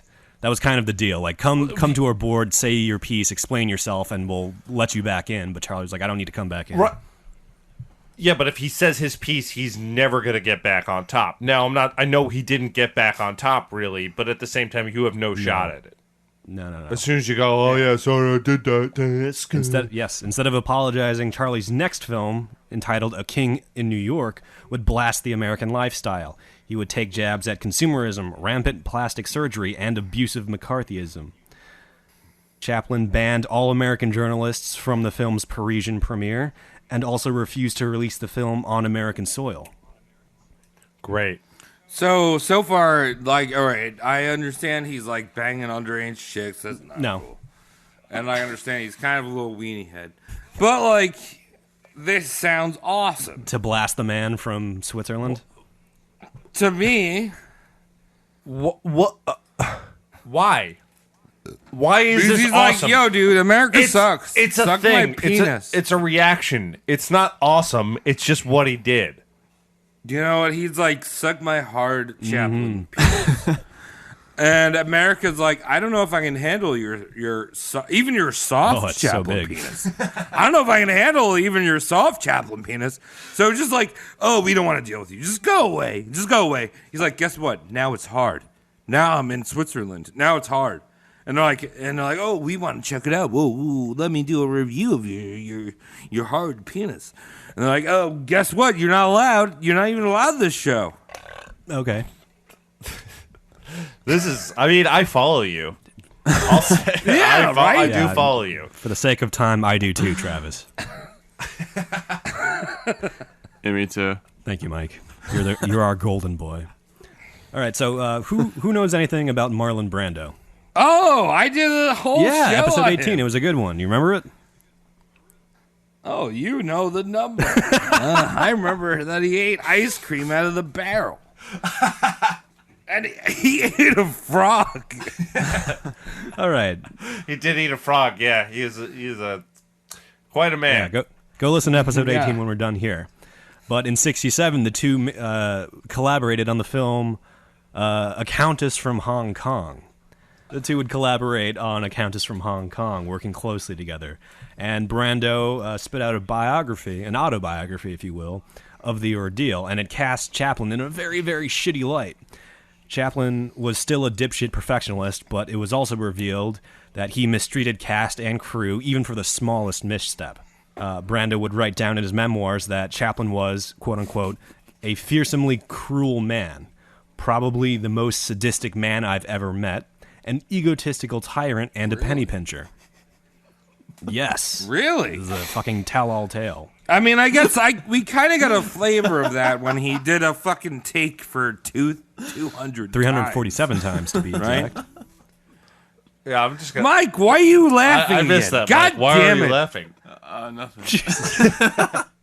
No, you're laughing at me. I know. I'm just doing some weird fucking head moves, dude. I'm drunk. Thank you. Thank you for letting us know. I'm like a Spider-Man. So, here's where we see his most telling verbal abuse of Sidney, his second-born son, if you don't count the Quasimodo hunchback of Little Mouse. Now, I'm quoting this directly, but I'm not. I'm quoting this from Brando, who is quoting Chaplin. So, this is like a second-hand account. Sidney, you are so stupid. Do you have enough brains to place your hand on a doorknob? You know what a doorknob is, don't you? All you do is turn the doorknob, open the door, and enter. Isn't that easy, Sidney? So, just like his son was an actor, Sidney was an actor, and he's going on this tirade because he missed a cue with his acting, forgetting to put his hand on a doorknob. And Una, the current wife till the end, never dared to defend Sidney, leading people to believe that this abusive behavior was unchecked from Chaplin. Like, no one told him to back off. And Sidney would eventually confess that Charlie's verbal abuse extended to all of his children and was just endured as par for the course. All right. Well, that whole scene you just painted a picture of brought me to that Home Depot aisle where they have all the doorknobs up. Oh, yeah. And it's explaining what doorknobs do and how they be. Sidney, come on. I don't know why that's my Chaplin voice. That's a good Thank you. voice, though. Brando was screamed at by Chaplin as well. Charlie figuratively climbed up Brando's ass, publicly berating him and humiliating him in front of cast and crew.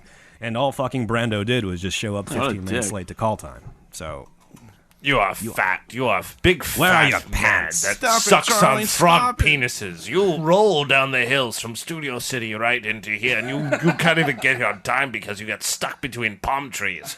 You fat weenie. very good. Wow. Yeah, pretty much. I mean, he's like, oh, I will Roll you like my R's. I will roll you down this building. Roll you. Now, unbeknownst to Charlie, A Countess from Hong Kong would unfortunately be his final film, as shortly after it released, Charlie Chaplin started stroking out a little bit here and there. Wait, like stroking with stroking his with his penis or- brain stem. Okay, like, brain stroking, stroke. yes, and Okay. this would be the herald of his deteriorating health from the rest of his life. 1972 rolls around, and American politics and media finally see past this non-American, un-American bullshit that is Charlie Chaplin, and they offer him an honorary award from the Academy of Motion Picture Arts and Sciences, usually shortened up to just the Academy when people take their Oscars. I didn't even know he lived into the 70s. Oh, yeah. It's crazy. He Yeah, was it's a weird, decrepit right? If you fuck. think about that. That's a pretty I long was thinking life. of him just fucking forever. Well, like Travis said before, if you're watching old people in any kind of black and whitey thing, you just assume they're bones. Yeah. Long before colored television. But they still could be hot, though. As a Well, pile hot of bones, bones, Travis. Hot bones. bones. You heard it here. No, I'm just saying, though. You see some of those chicks, and, like, you're like, yeah, thigh bone. I have the vapors. Oh. And you're like, I'd bone that. And you're like, that person is either 102 years old or dead. Sometimes both. Or sometimes both. So the dying Charlie Chaplin visited America and accepted his award. Finally going back, getting together like that. Your cool ex-girlfriend that's like, "Oh, I miss you, baby." He was given a 12-minute standing ovation, the longest in history, by the way. Wasn't he in a wheelchair by then? I remember I saw something where he got rolled Yep. out in a wheelchair. By the mid-70s, he suffered more strokes still and was wheelchair-bound, nearly non-communicating. And Okay. Oh, so they basically rolled this potato ass up on there, and he held the thing, and then he didn't talk, rolled him away. obviously. This was shortly after was when he suffered his strokes that made him wheelchair-bound. He was able to stand and say thank you at the Academy Awards.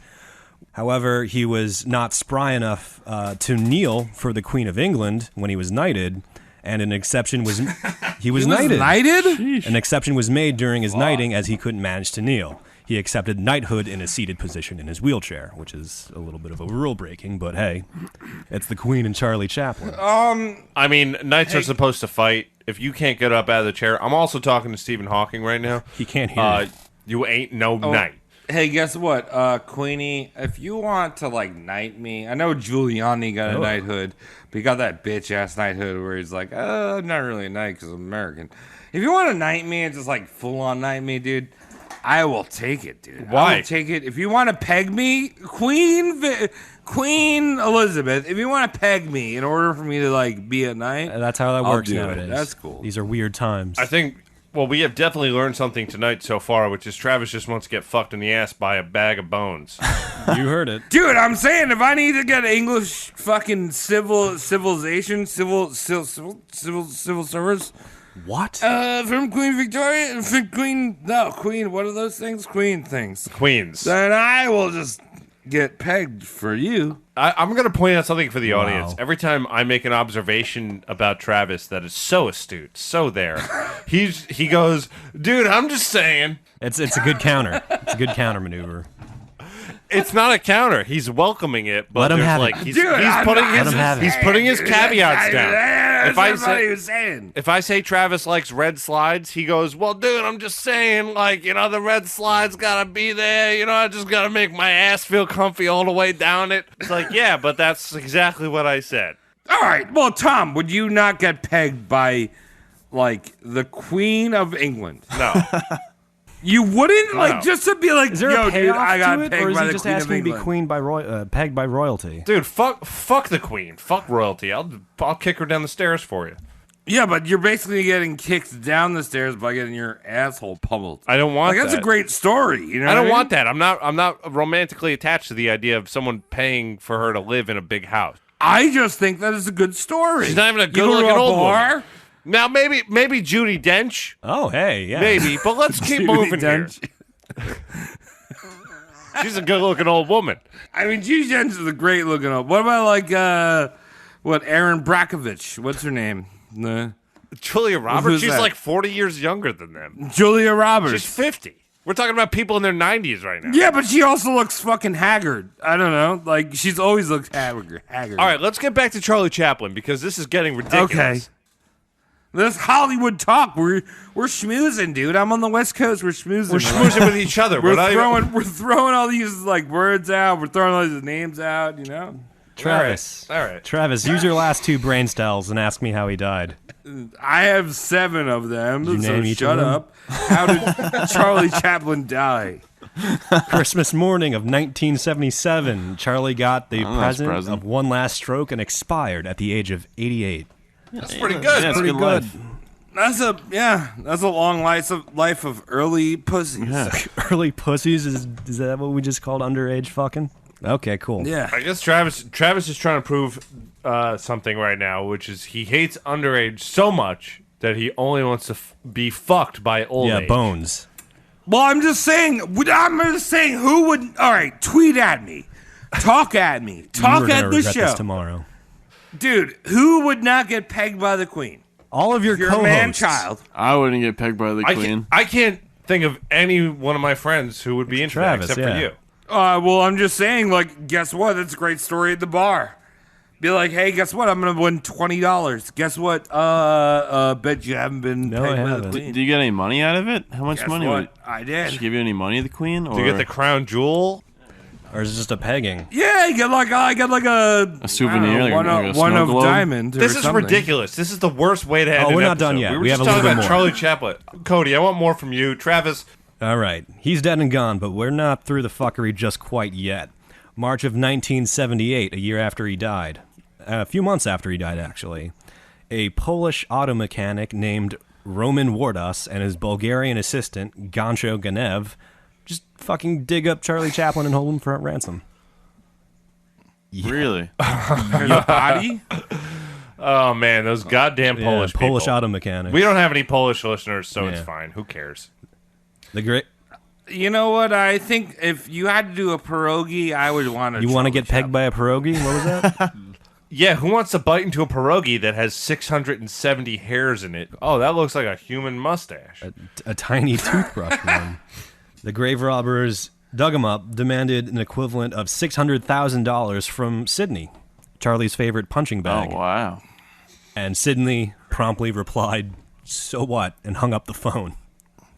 Yeah, you can Oh keep 'em. fuck yeah! Sydney is the hero of the story. Sydney walked away without involving the police. He's just like, "You keep it." Like, I don't. $600,000 is a lot. And then the grave robbers had to solicit Una O'Neill for the same sum of money, $600,000. She was the one that had to get the local bobbies on the case. And Okay. after some wiretapping and some field surveillance, the British police led a successful sting against the perpetrators and recovered Charlie's corpse in a nearby cornfield. But it was too late. Wait, where was he buried London. originally? London. Yeah, Okay. He's in a cornfield in probably Kent or whatever. It was only That's 10 or 12 steps away from Joe Pesci's body from Yeah, Goodfellas. that's true. Yeah, right in Essex, England. You know, where basically any respectable Italian used to. But it was too late. Charlie was already still dead. Damn. That was a joke, Mike. The two grave robbers wrote an apology letter to Una before being shipped off to prison. Una would eventually forgive them.